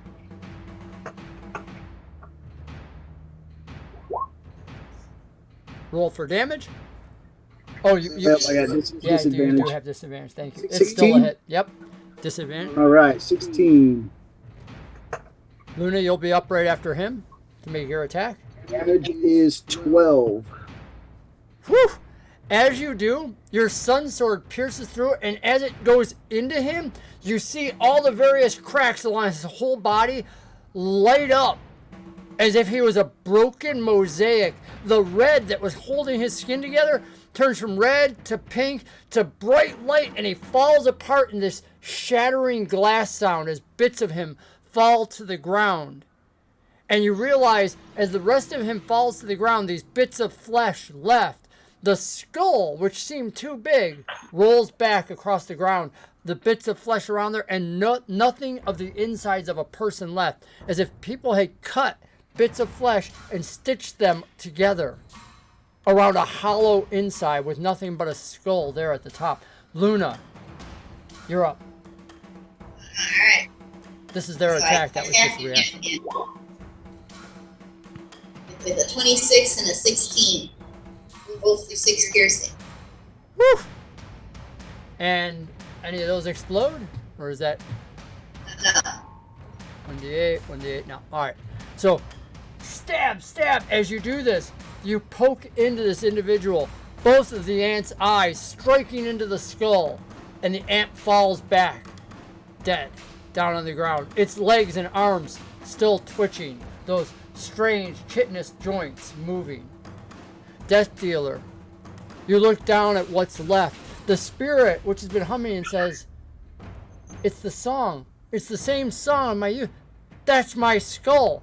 You see she's looking at the one that you just killed, Death Dealer. She floats across. None of the papers that Luna found on the sides moving at all. And she moves from body to body, identifying my skull. The disarmor. These are my ribs. He's using my ribs. The other one has the feet of the, remember I talked about the ant person having an upper part of ants? You realize the lower part of legs have the bones of feet sewn over the top of its human feet into the very flesh. She goes, "They're using my bones. They're using my holy bones. They're violating everything," the spirit says. "But wait," and she starts to look around. She goes, no, not my leg." She goes, "The Celestial himself gave me that leg. It's the source of so much of my power. We must find my leg." So I pull out a little knapsack and say, "Just point out the ones that are yours, and we'll load them all up in this bag." She starts pointing to the various parts of her body. And you start hacking them off and cutting them away from their flesh, the skull, the ribs. As you cut all these things off, and you realize they've been sewn into the flesh as if, not worn so much as attached to the people. You cut them loose. In the meantime, Luna, what are you doing? Well, I'm looking at my partner here and deciding whether or not he needs healing or anything else, and asking him, "How you doing?"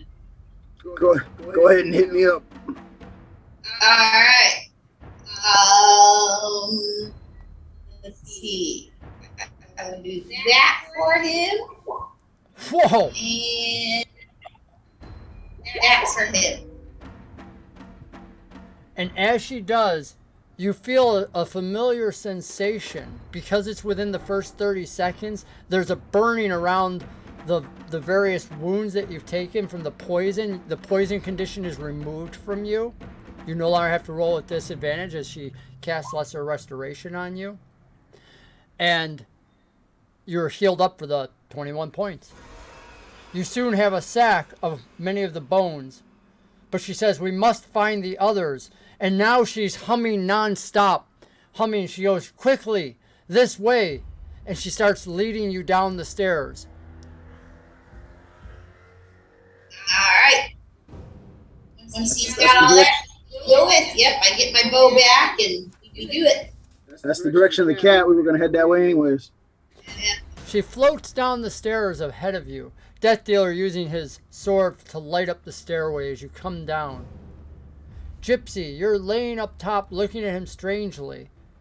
And as you start to descend the stairs, Luna, you realize there's a captive wolf ahead of you. You can hear it whimpering. Someone has caged a wolf. No. Death Dealer, I need you to make a wisdom save for me, please.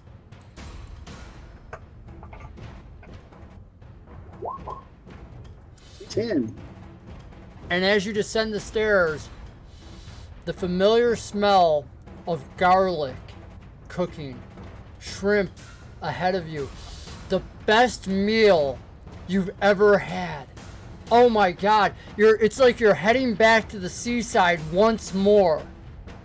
And it's just ahead. You guys come down the stairway, Luna, and you emerge. It appears that you've come through a portal. You see the same elven city, and there, right ahead in the distance, is that dire wolf in a cage, the one that they were going to have to kill.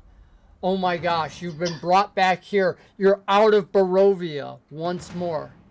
Death Dealer, as you emerge, you come through the doorway. No longer with your friends. You found exactly where you wanted to get to. A place outside of these cursed lands. Back on the docks. There it is. Emanating. And you can hear all the familiar voices. The chanter, the beckoning, come on in for the meal. And that familiar smell of shrimp and garlic butter all over it. Just 10 more steps and you'll be in the building. I started looking around for that shrimp. Man, my mouth's watering. It's been so long since I've had that. And as I'm looking around for it, it hits me. It's like, where's Gypsy? Gypsy should be here. That's the way we came. It is. None of your friends are here. You sit down, you get inside, they order it up, and it's actually the same waiter as before. You could remember this guy. He was so impressed by how big you were, and he asks about your size, and in the same way as last time, he brings you a double portion. He says the chef is so excited to finally meet a Goliath, and you see this halfling peeking over the back who's standing on a stool, smiling at you and just looking with awe in his eyes. The whole experience phenomenal as they bring out this mounded heap over fresh pasta of shrimp and garlic butter. Luna, ahead of you, you see the same wolf locked up. You're actually going to have to ascend the stairs to get towards it. If you want to end it and put it out of its misery, now is the time. Taking away their joy. These same elves that brought you in, who would dare do this to one of the wild animals. Stealth time. Slowly you move up along You're finally up there. you move up along the edges, up the staircase. You're now within striking range. And speak with the animals. What do you say? How it got there.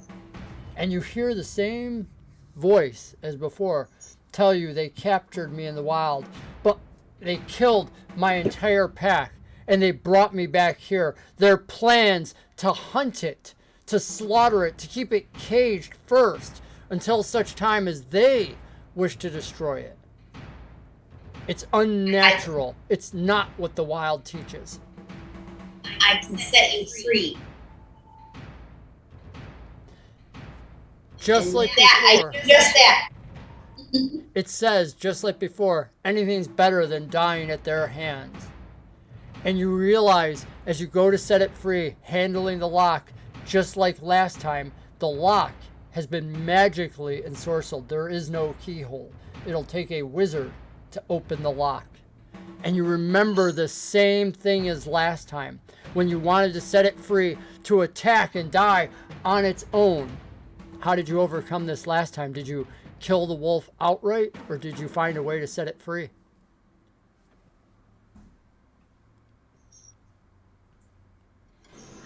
I don't know. Gypsy, I need you to make a wisdom save for me. Okay. At advantage, right? Because you had Yes, mentioned the last correct. time. Thank you. Thank you. Okay. Thank you. Plot point for that, for the reminder. Always. As DMs, always get your players to help you. Don't try to be smarter than your players. You're playing a game together.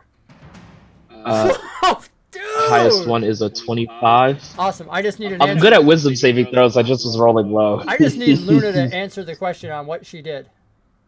Looking. Trying to see if it's in my history. You can make it up on the spot. Just decide which way would you like it to have been. I guess I probably would have killed it then, so that it wasn't. Gypsy, you're sitting there on the shelf. You've watched your friends finally come in to the bubbling laboratory. You see Death Dealer walk over, grab one of the pools and potions and start sniffing on it. And a moment later, he's drinking from it totally. Luna, in the meantime, your friend, has come up to you. Gently, casually, you see her speaking, asking what's happened. And slowly, she slides out the rapier and puts the tip right up to your neck. And you see that she's about ready to pierce it through your throat. What do you do? Okay, with that being done, let me see. What do I have? Anything I can do here? Feel a cat slap coming on.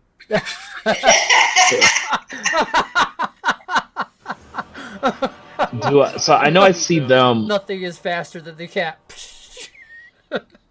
Is my master still working at the table? Yes. Yeah, he seems almost oblivious. He looked over as Death Dealer entered. He watched and nodded to Luna as she walked past him. She actually seemed to almost creep past him gently. He just nodded in her direction and went back to his things. And now he's, as she's approached you, he's just kind of tilted his head, looking, and he starts humming all the more. And you realize it's a song he's singing, but not a song you're familiar with. It's a song ancient, a song of a different rhythm, almost from a different world. Something doesn't seem right. So I'm going to move out of Luna's way. I'm gonna actually not even move out her way. I'm gonna jump on her head and then jump off of it in wild shape into a lion.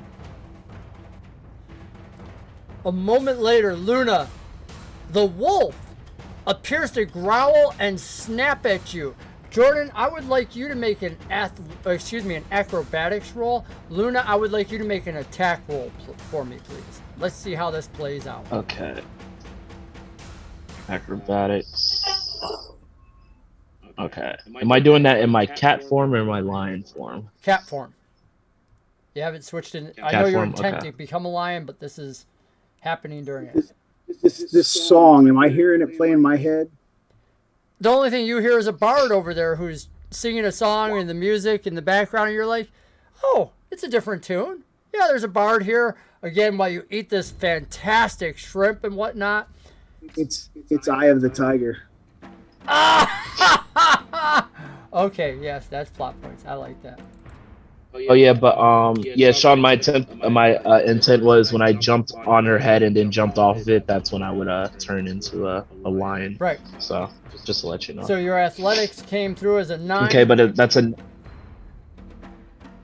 Yeah, you rolled acrobatics, but it's good enough. That's fine. You got a 9, and as you do, literally, you go to dodge her thing and jump on her head, and as she does, she launches up with the rapier right into you, doing 10 piercing damage as she strikes it through your flesh, stopping your mid-attack. Luna, the wolf, has tried to bite you at the last second, and it makes total sense. The wolf wanted to go out fighting. The wolf didn't want to just be killed, so it's doing just what it wants to do. Go out fighting. You realize you're giving it its last battle as you turn at it to strike once more.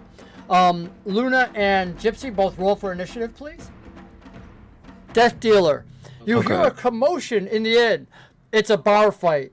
You don't quite remember it happening last time, but not unusual. Just two friends getting rowdy at the end of the inn. In the meantime, your food is nice and hot. The garlic seems to almost burn as it goes down. It tastes so good. And nearby, the waiter that serves you is just chuckling and laughing as he looks around the inn. And he begins to hum along with the bard who's singing at the end of the inn. You hear Seeing as how I like bar fights, yeah, I'm gonna walk over and like jump in the middle of it. you start approaching, and it's almost like the inn for a moment is silent, and then the sounds are back there again as you move closer, moving out of the memory that you have of what it was like that day to find two individuals fighting.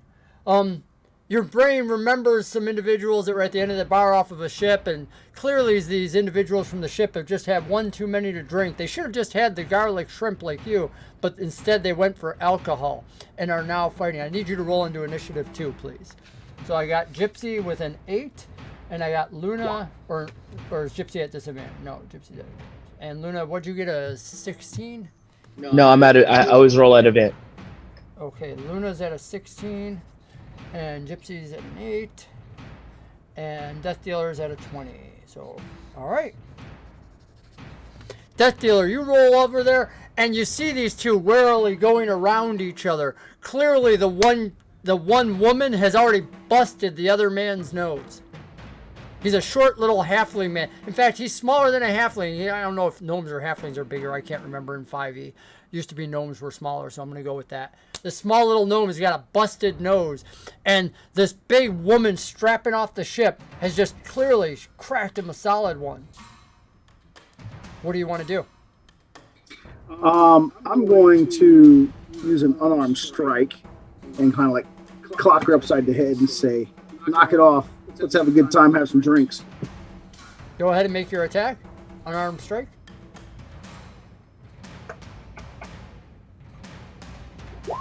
$14. Okay. As you do, you go to striking her, but she's too quick and nimble. Dodges your blow. Because, Luna, you have a 16 AC. Luna, what do you want to do? Is you see one of the elves has found you while you're trying to put the wolf out of its misery. One of the elves of the city is prepared to take you out and stop you. They haven't drawn a weapon on you, though, yet. How is this relating to my memory? Am I a little confused? It is. It's a little different. It's like disjointed things because you remember fighting with them, learning all their techniques, and this individual is somebody familiar, but it didn't happen here. It's like part of your combat training is suddenly happening here as this individual is attacking at you, but your brain is trying to justify it by they caught you in the middle of it, but you were never caught when you let the wolf loose or killed him in your memory. So yeah, it's a little disjointed. It's like it's somewhat shattered, but your brain's trying to put it together, the same as both Gypsies and Death Dealers is. I'm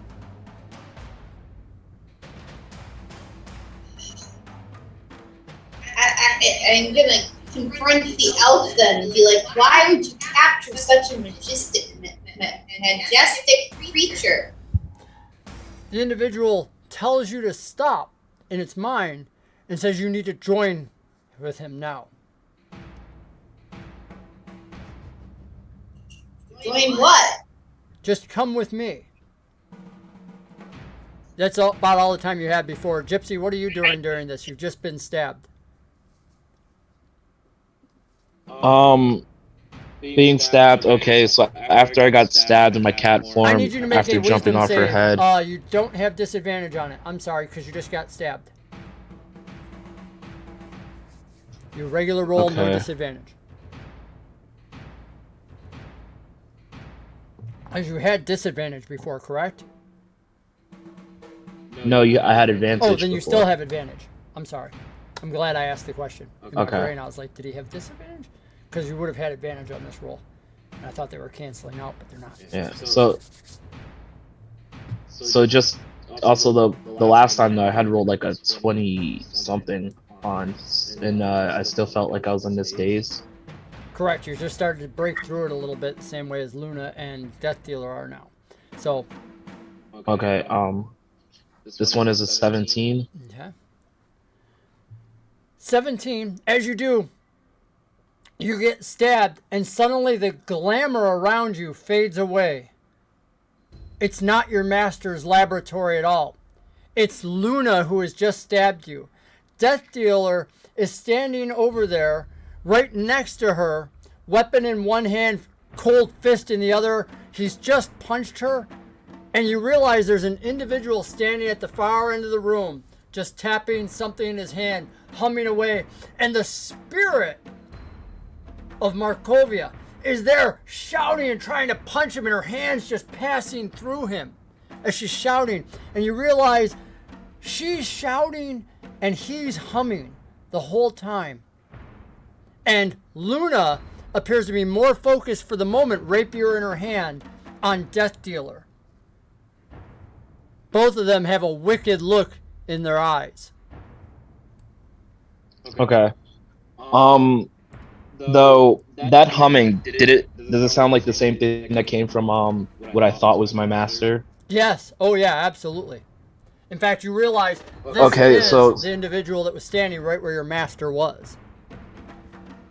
Yeah, so going in line with what I wanted to do this turn, I'm actually going to, so something was off, so I was gonna attack my master this turn just to see what he would do. I'm going to run at him. I have 50 feet of movement. I'm going to run and pounce at the humming person in the corner. So not shifting to a lion. And I need...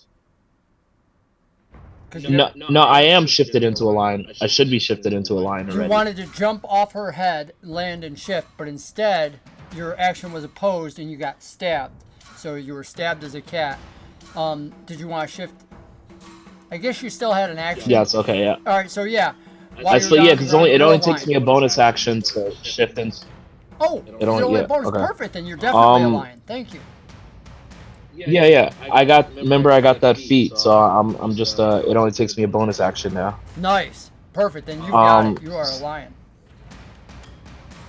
So then yeah, I'm gonna use my 50 feet of movement to run and pounce at the creature humming in the corner. I need you to make a DC strength saving throw. Okay. Or be knocked prone. Save is 13. As you do this, Luna, the wolf has somehow gotten out of the cage, ripped right between you and the elf, and is going away. It's your last chance for an opportunity to strike to take it down so that it would die by your hand rather than the elf's hands. Do you wish to take... It's free now. He can fight. He can win in a battle. That's okay. Death Dealer. The gnome becomes huge, almost like magic, and goes ripping between you and running off. Let it go, or? Odd. That's odd. Yeah, because I wasn't attacking the gnome anyways. I was trying to get the one to stop bullying the other one. Perfect. We could all just have a good time. Gypsy. What is the DC of the save? Oh, he fails. It's a 6 anyway. 13 strength, yes. It's a 6. So you go barreling into this guy, and as you do, you slam full lion strength into him, pushing him back, and he hits the wall. Boom! Crashes into it. Does he take any damage? No, he just falls prone. Okay, hits the wall, falls to the ground. And then for my action, I'm going to make a... Hold on, let me make sure I do this right. As my action, I'm going to do a claw attack on it. So I'm going to claw away at the creature. Just got to get my roll to come through.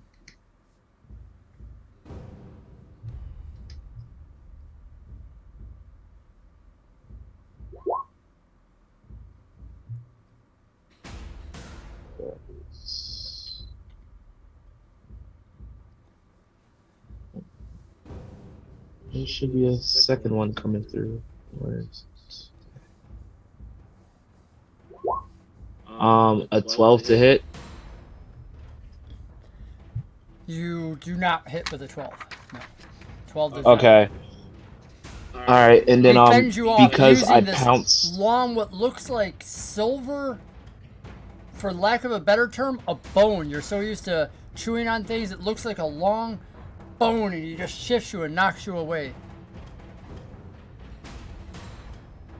Alright, then for the rest of my turn, as a bonus action, when a target is prone, I can make a bite attack against it.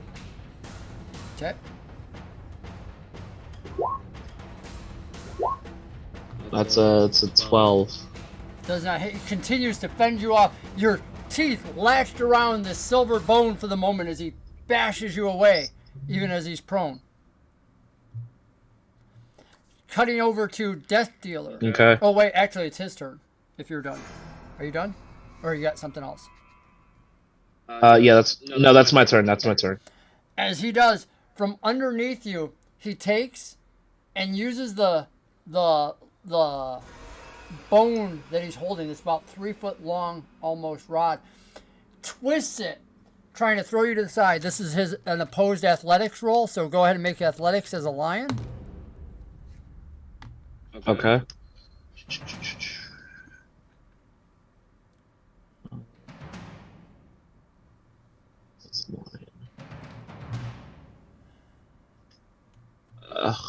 As you do, he twists you over. You're grabbing onto this silver thing, but he's not able to get the whole way up. He literally gets up onto his knees, charges against you, and then, reaches, he's got the bone in both hands, keeping you at bay, but he's not able to get fully to his feet. As he does, he laughs, the humming stops, and the entire room shakes. Luna, Death Dealer, instantly you're snapped out of it. As the entire room shakes, dust comes down, and you realize you're not in the city, Luna. Death Dealer, you're not at the docks. You're in this strange room. There's a couple old tables around, and you see your friend. Well, yeah, you know it's your friend Gypsy because he always changes into the same color scheme. This lion of purple. This lion, which normally doesn't have green stripes, but has a green mane around its head and green poof on its tail, chewing on this other being that looks as large as an orc and is handling this silver thing, wrestling with it. I need each of you to make a dex save or be knocked prone. That includes you, Gypsy. By the shaking. Okay. Dex save. Just right there.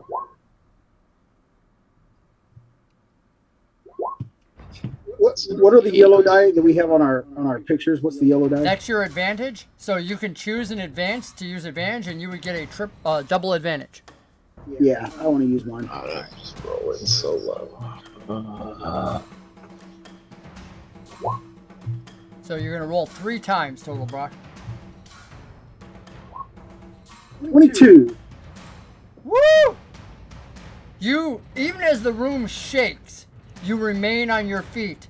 Gypsy, you're struggling with him as a lion, and you realize like the shaking is actually coming from this silver bone that you're onto. It's rattling your teeth, shaking your skull, going down into you, and you're knocked prone. And as he drives you back, he finishes getting to his feet. And the first time you hear this deep voice, and you can see her, again, the spirit, trying to rail against him through her back, never making contact with anything. And as she riles against him, he pushes the lion down with the silver bone and says, "You're a punk." And then he kicks at it with his foot. Death Dealer, you struggle against it and you keep your feet. Luna, you're knocked prone as you do, the entire room like an earthquake under you. And he says, yeah. And this booming voice that seems to come from the room around you says, "Little ones, go back to sleep. I need you all to make a wisdom save for me again." I don't want to go back to sleep. What kind of spell is this? It's an ability. It's not a spell. So Okay. you don't have immunity to it. It's not a sleep spell. He's saying go back to sleep, but it's not a sleep spell that the elves would be immune to. I know, but I have advantages on saving throws against being charmed. Yeah, I give you that. Yeah, I give you that. Am I within 5 feet of this guy? No, you haven't moved closer yet. You're still over there. Gypsy charged across and attacked him. Alright. Am I also making a wisdom save? Yes, you are. Everybody. Okay. Everybody in the range. Yeah, I'll keep the 16. That's a 25. 25. He's like, I do my wisdom saves. Gypsy, you feel the world shift around you, and for a moment it flickers into the laboratory. Luna, you're back in the city once more. Death Dealer, you rolled with triple. For a moment, the voices, the docs comes back in and then flickers out once more. Your head hurts as if you're struggling to focus, as if reality itself around you were shifting. Luna, you're fully back in the city, and you see your elven friend over there, and you see the dire wolf next to him cowering on the ground once again. Brock, I'll turn off. You've used your advantage. Luna, you do have advantage. Don't forget. Those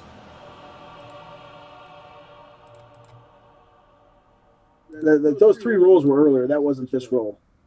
Oh, were they not? Yes. I don't know why it's not coming through. Was it a wisdom save or a dex save? It was wisdom. Okay.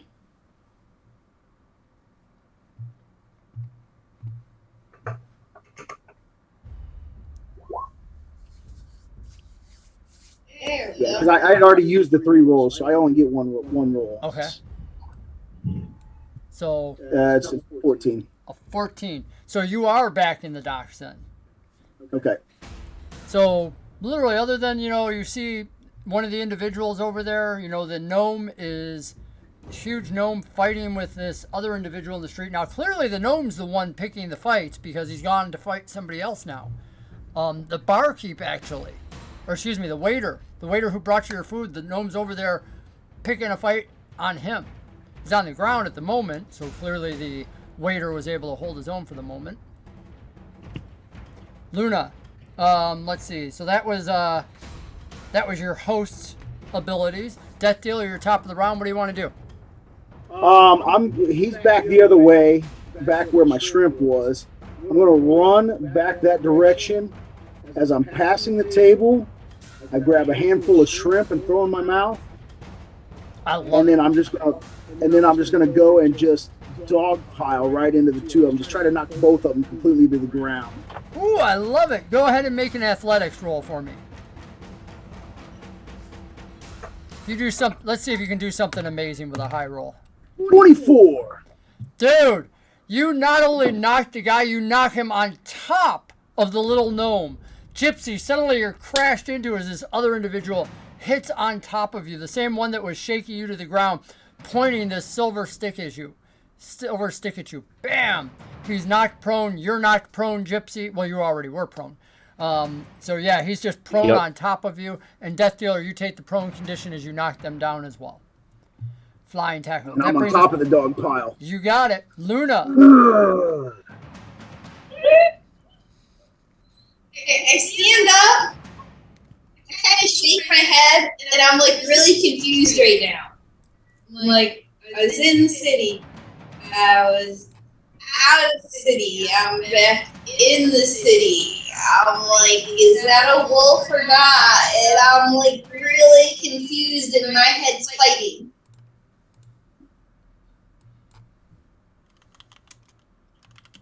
And what do you want to do with while you're confused? I don't really know. I'm watching the people in front of me doing what they're doing, and I'm just like trying to figure out who they are. Kitty Doe redeemed a magical item. Whoa! Very nice. We will make that happen right now, Kitty Doe, coming right up.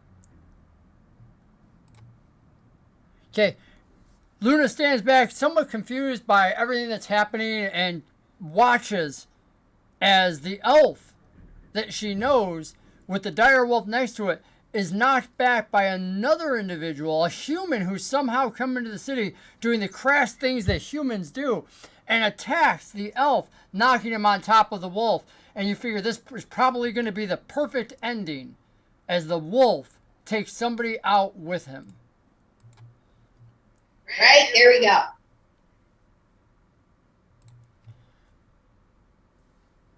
Gypsy, You have a person on top of you, 2 people on top of you, and you are being squished at the bottom of this. You can try to get out from but I do underneath it, or do you have recognize something else to do? I do recognize though that the person on the top is actually Death Dealer, right? Because I haven't gone back into that Correct. charm spell. Yeah. Okay. All right. With that happening, let's see. Do I have anything?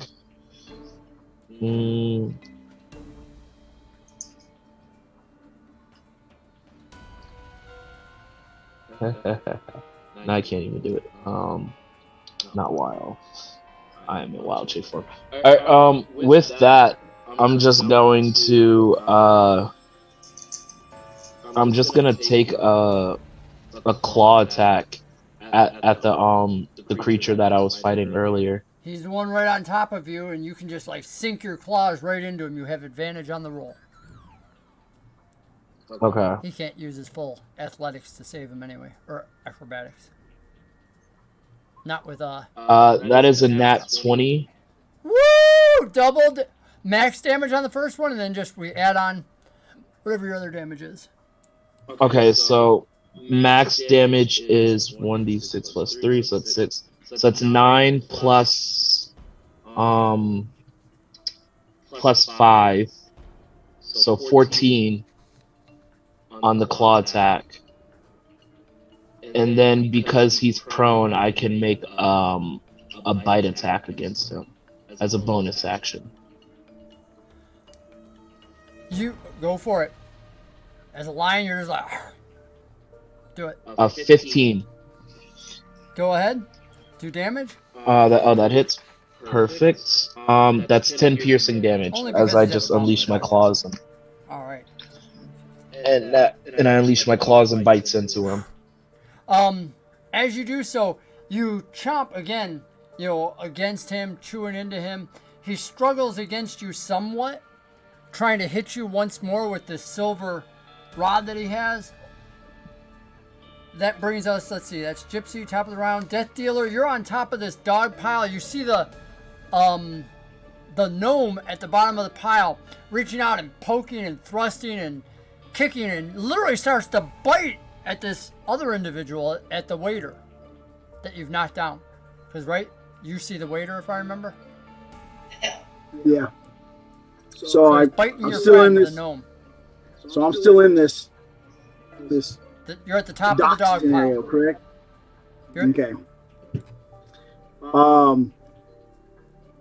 So I'm going to kind of like push myself up using the waiter because he's underneath me. So I'm gonna push myself up and like thrust up and just drop my body weight right back up on top of him again. I'm just trying to create damage and get him to stop fighting, and I'm not trying to really hurt. I'm just trying to make a melee mesh here. There you go. So you stand up and do the bam right down on him again. Yeah, I do the elbow drop. There you go, straight into his back. Roll for bludgeoning damage. Add your strength. Give me a d6. Just a d6 and add on your strength bonus.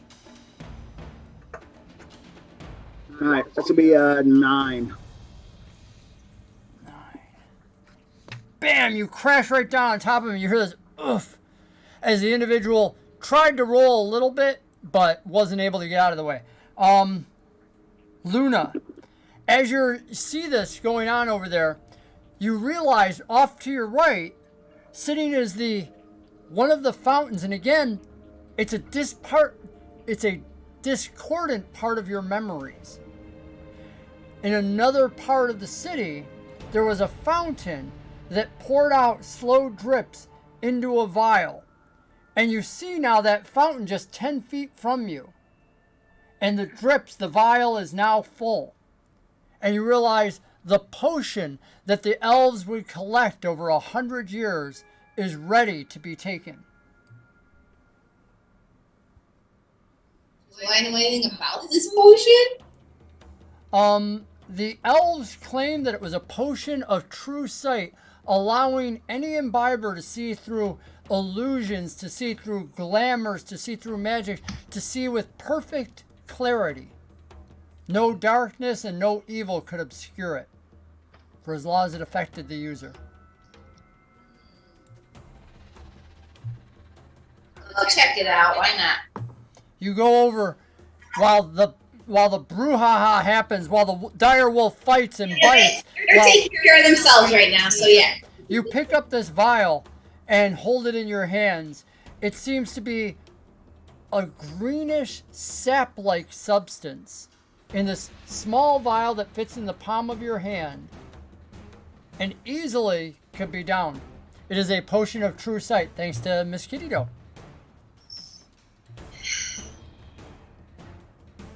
Having true sight allows you to see through any glamour. You drink it? I drink it. For the next 10 minutes, you are immune to any type of charm, any type of glamour, anything that would obscure. You will see reality as it truly is. So if I ask you for a saving throw versus this guy's power, you don't need to. So what do I see now? You see a lion, Gypsy, another being in between, a beautiful being, absolutely stunningly handsome. You can't tell really if he's elven or fey. He's long, he's lean, he's handsome. He's holding this silver, what looks like a femur, but it looks made of silver, and it's glowing.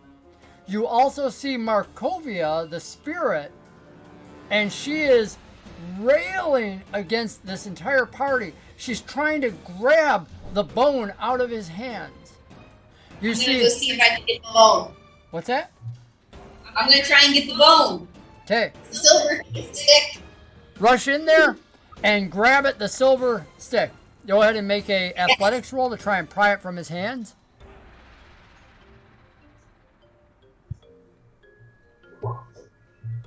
Oh, it's a 10. I'm adding clock points to that, man. I'm going to add 10 clock points to make it a dirty 20. Okay. I want that. A moment later, as he struggles against you, trying to hold on to this thing, you use one of the maneuvers that you learned early on to twist, wrenching his wrist to the side and forcing him to let go. You've removed the silver bone from his hand. That brings us to the top of the round. What's that? And I back away a bit. As you back away, yeah, he can't swing at you or do anything else because he's got all this. And he says, I don't think so. I need all of you to make a acrobatic save again.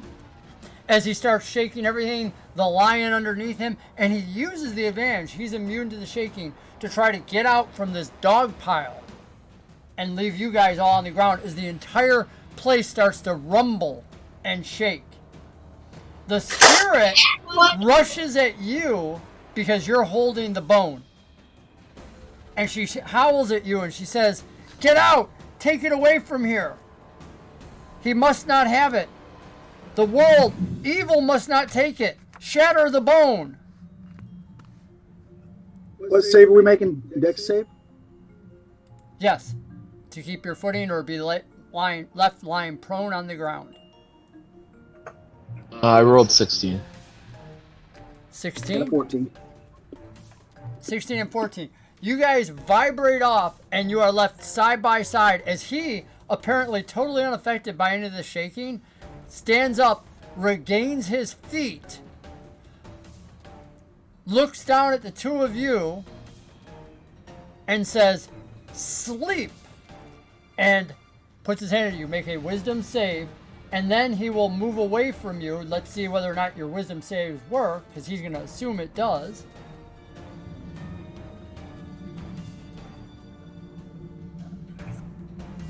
Nat 20, baby. Woo! Do you have any bonus on that nat 20? Nope.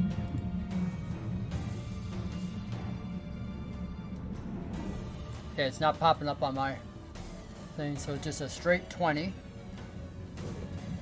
And Gypsy, what'd you get on your save?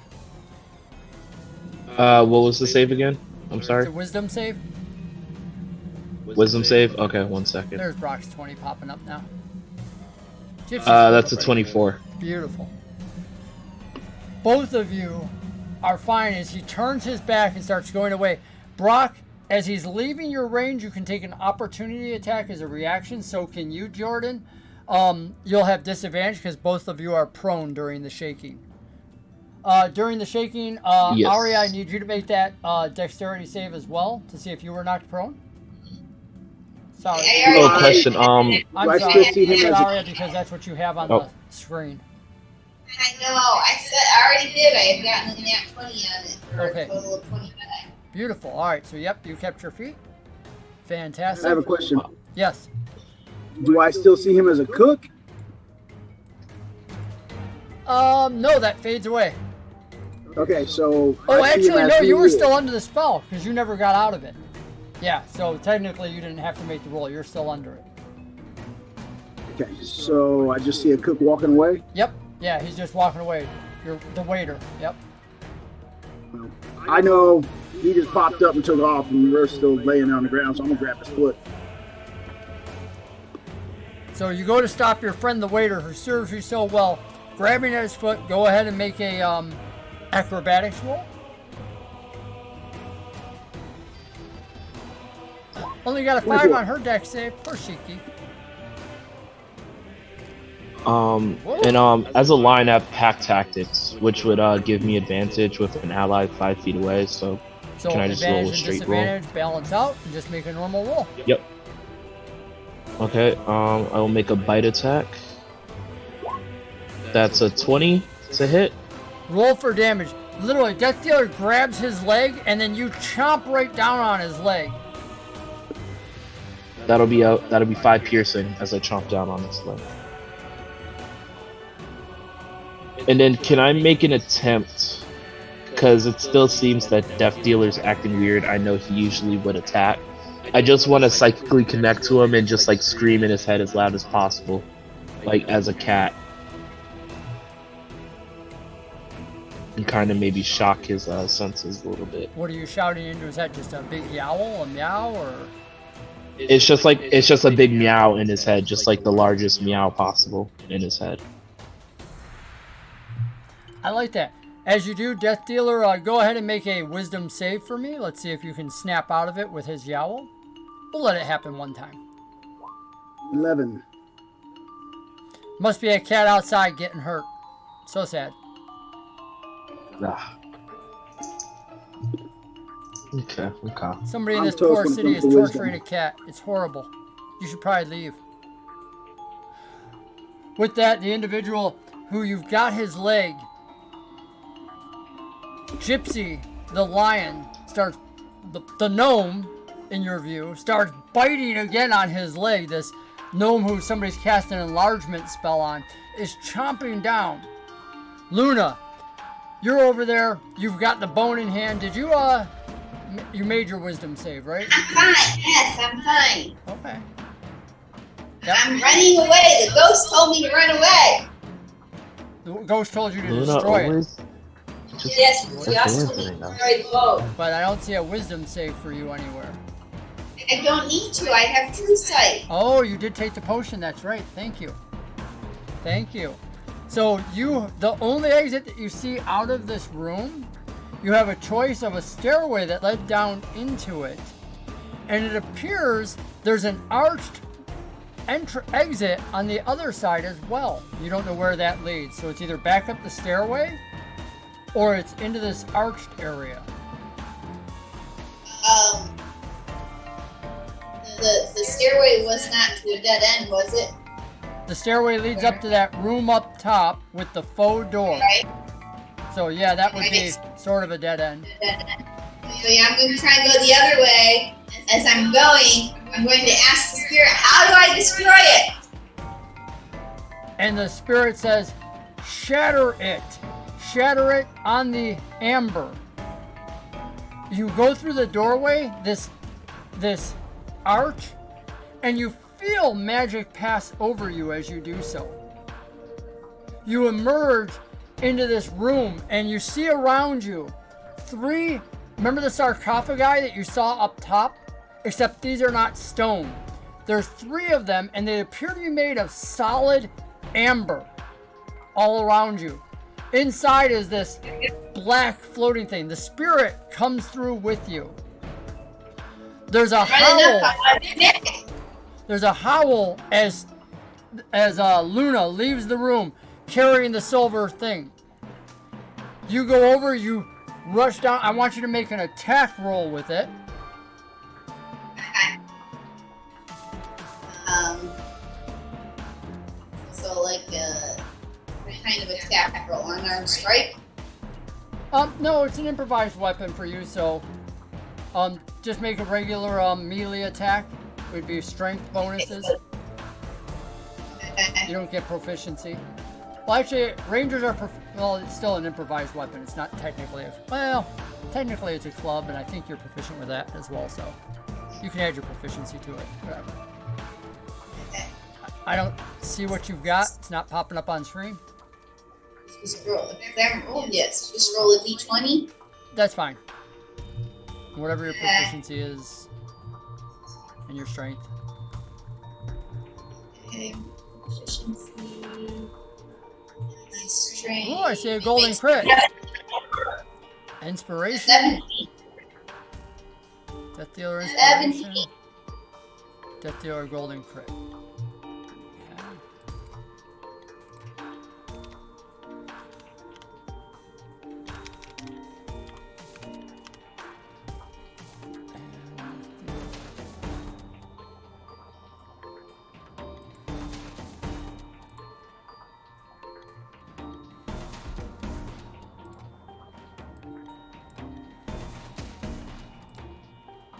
Okay. Yeah, 17. 17. As you do, you crack down this with this silver stick at it, and instead of the silver club breaking, what ends up happening is the amber cracks right down, and you're like, it didn't break. You feel like there were some cracks that went into, just like the amber, into the silver as well. So you'd have to make another attack with it. In the meantime, the individual who's being held by Gypsy and Death Dealer yells, "No, you fool!" And he goes to kick at Death Dealer with his leg that's being held by him. And your AC is a 16? Correct. With your hold on his leg, you kind of wrench it to the side, and he's unsuccessful in his kick. And at that point, he kneels down next to you since you pulled him over, and he grabs your head with both hands. I need you to make a wisdom save at disadvantage.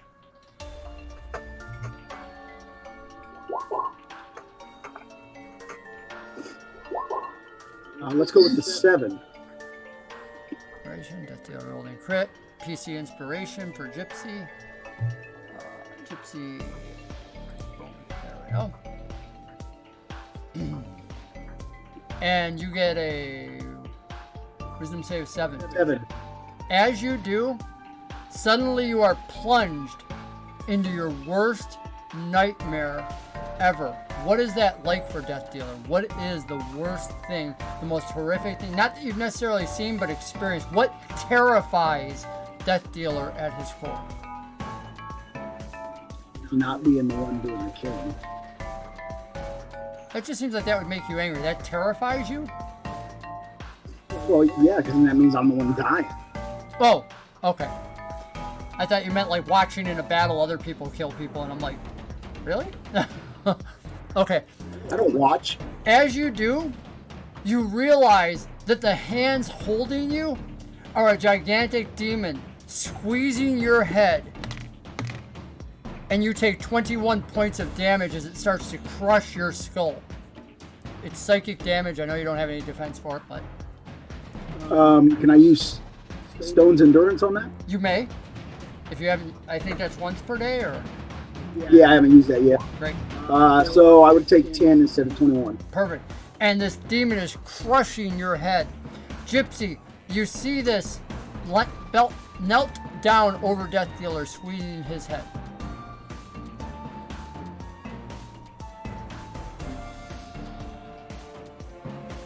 Wait, who sees this? You see it, Gypsy. You're seeing what's happening to Death Okay, Dealer. yeah, so I'm gonna get up from my prone position, and I'm going to... I have nothing to help Death Dealer, per se, so... in this instance, I know just killing the caster would probably. Gypsy's like, I have to get rid of this guy, and so I'm just going to make a bite attack at the creature again. Okay. I'm gonna use my inspiration to give myself advantage. Okie doke.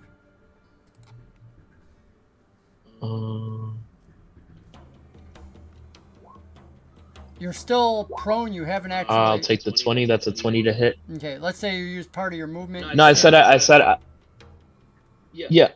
would get up. Okay. Sorry about that. Missed it. Yeah, I would use my movement to get up. So and make then, your. Yeah, no problem. 5 piercing. 5 piercing damage. You Yes. chomp right into his shoulder, biting at him. Bringing us back to Luna. You're in the room. And that'll end my turn. It's unclear which one will break first, the amber or the rod, but you're doing some damage to each. Do you want to swing with it again? There's more than one of those amber things in this room? There is. I'm swinging at a different one. You quickly run the 15 feet over and smash at a different one. Go ahead and make your roll. Nat 20! Nice! Sweet. Roll for, give me a d12 roll for damage. D12. 10, 12. 10. Beautiful. Plus the damage from the club. As you do, cracks splinter everywhere across the amber. Like, it shatters in every direction, whereas the other one just kind of cracked from top to bottom, you know, going down a little bit. This one shatters along it. Pieces of amber fall out. The blackness inside writhes almost. And you see along the silver, spiderweb cracks along the whole thing. And you realize, while this amber may be destroyed, that type of hit, you will be able to do it. And she says, and the spirit with you says, quickly, do it quickly. They cannot get the silver, they cannot get my thigh bone. Go to the last amber one and smack it on that one. Go ahead and make another attack roll. You use your last 15 feet of movement. You get there, you get your other attack. 18. Roll for damage. Again, a d12.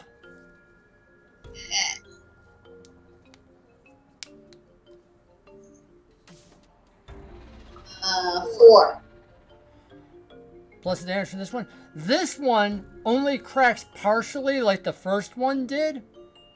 In the meantime, you hear this hissing noise from the second piece of amber, and it seems like there's black steam coming out of it. The bone in this point shatters in your hand, cutting along your hands and breaking into 1,000 pieces of silver.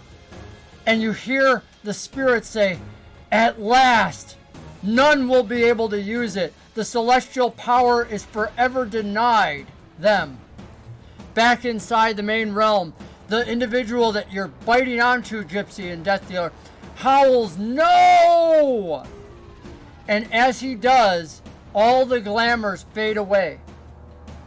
You now can see clearly this individual with 2 heads, and you recognize Clovis from the Abbey. He's howling in pain as Gypsy bites into his leg, as Death Dealer, holds on to him. And he says, "No, we failed you, Abbot. I'm sorry." And he falls to his knees, his leg being bit on. Gypsy, you get a free attack. Death Dealer, you also have a free attack if you want. Yep, I will continue to bite on him. That's a 23 for 9 piercing. You chomp right down, ripping his leg off. This is the second time we've ripped somebody's leg off on this thing. As Death Dealer, you punch into the back of Clovis's larger head, or smaller head, and actually the one that was more like a baby head, you were swinging for the big one, you hit the smaller one, and end up pushing right into it. It's soft. and you literally punch into the head and pull out brain matter on your hands as Clovis pitches forward, somewhat coughing, crying, screaming as his brother dies on his other head. And then I'm gonna work to get up to my feet. There is no more rattling, but the room itself now seems to be vibrating like that same humming you heard earlier. Luna, you see the archway over on the side, and black masses of gas are pouring in from it. Around you, the room continues to vibrate. Pieces of the ceiling are breaking out, and you realize it's cracking all around you. Luna, you're in the room. The spirit says thank you and rushes back towards the hallway, and as you do, you see her dissipating into the silver mist. You realize the archway that you came through isn't there. You are in a closed room with these 3 amber things, the one which is pouring out black gas, the other 2 which seem to have something moving around inside them. Little bits of the amber are falling away from them.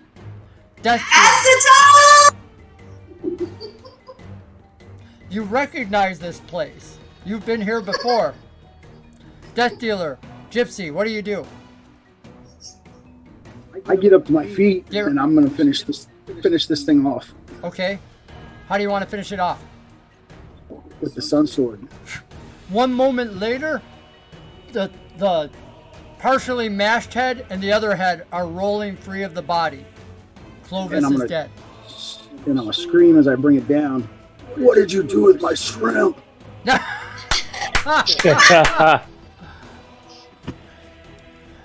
The beauty You took them from me.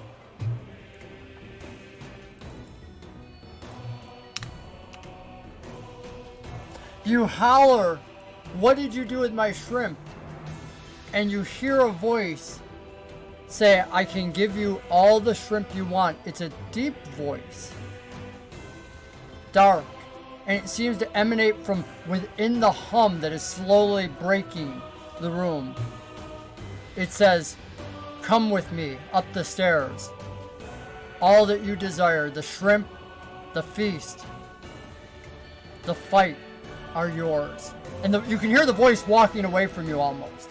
It's getting distant as it goes up the stairs. I look over at Gypsy and I say, do you hear that? You heard nothing, Gypsy. Do I? Nope. I just shake my head with a resounding no as I still have this leg in my mouth.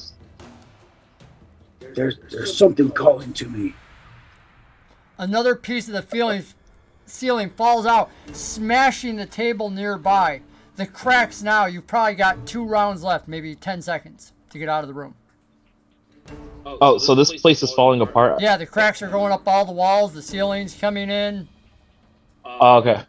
I thought it was only just happening to Luna's area. If that was the case, I would have used my movement to just go back to the way we came and when we exited. So, go up the stairs into the portal.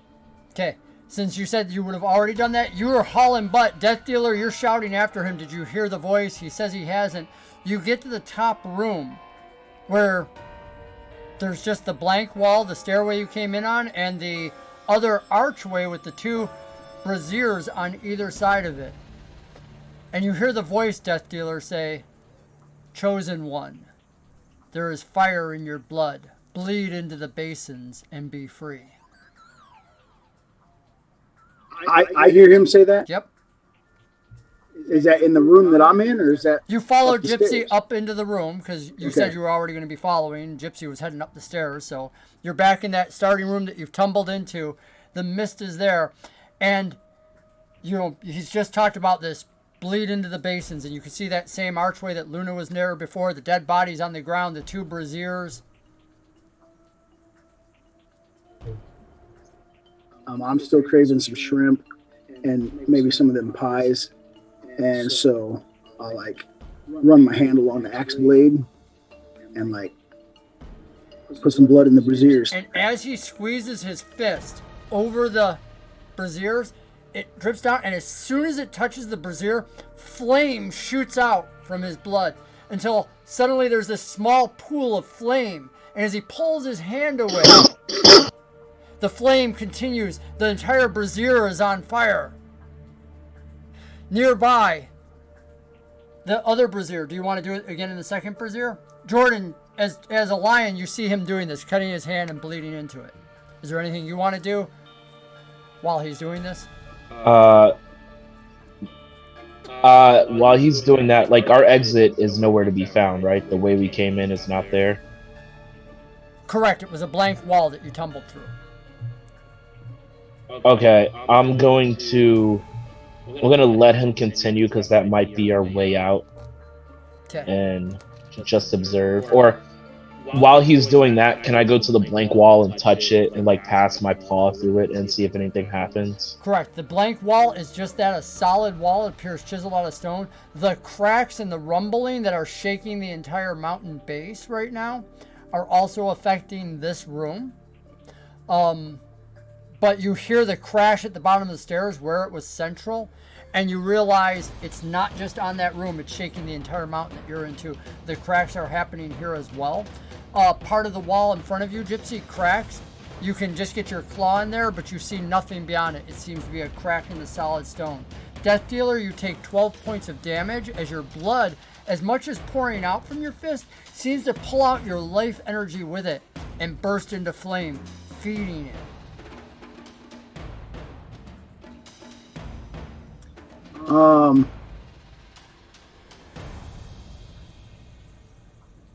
Do I realize, do I feel a difference when that happens? Or, how do I feel when this takes place? You feel weak. It's pulled out part of your life force into this. So then I think probably not the best of ideas to do it again. That's up to you to decide. You know, the entities told you to do it, so if the place is coming down around you, I don't know. You also remember, don't forget, the spirit did tell Luna there was fire in the blood.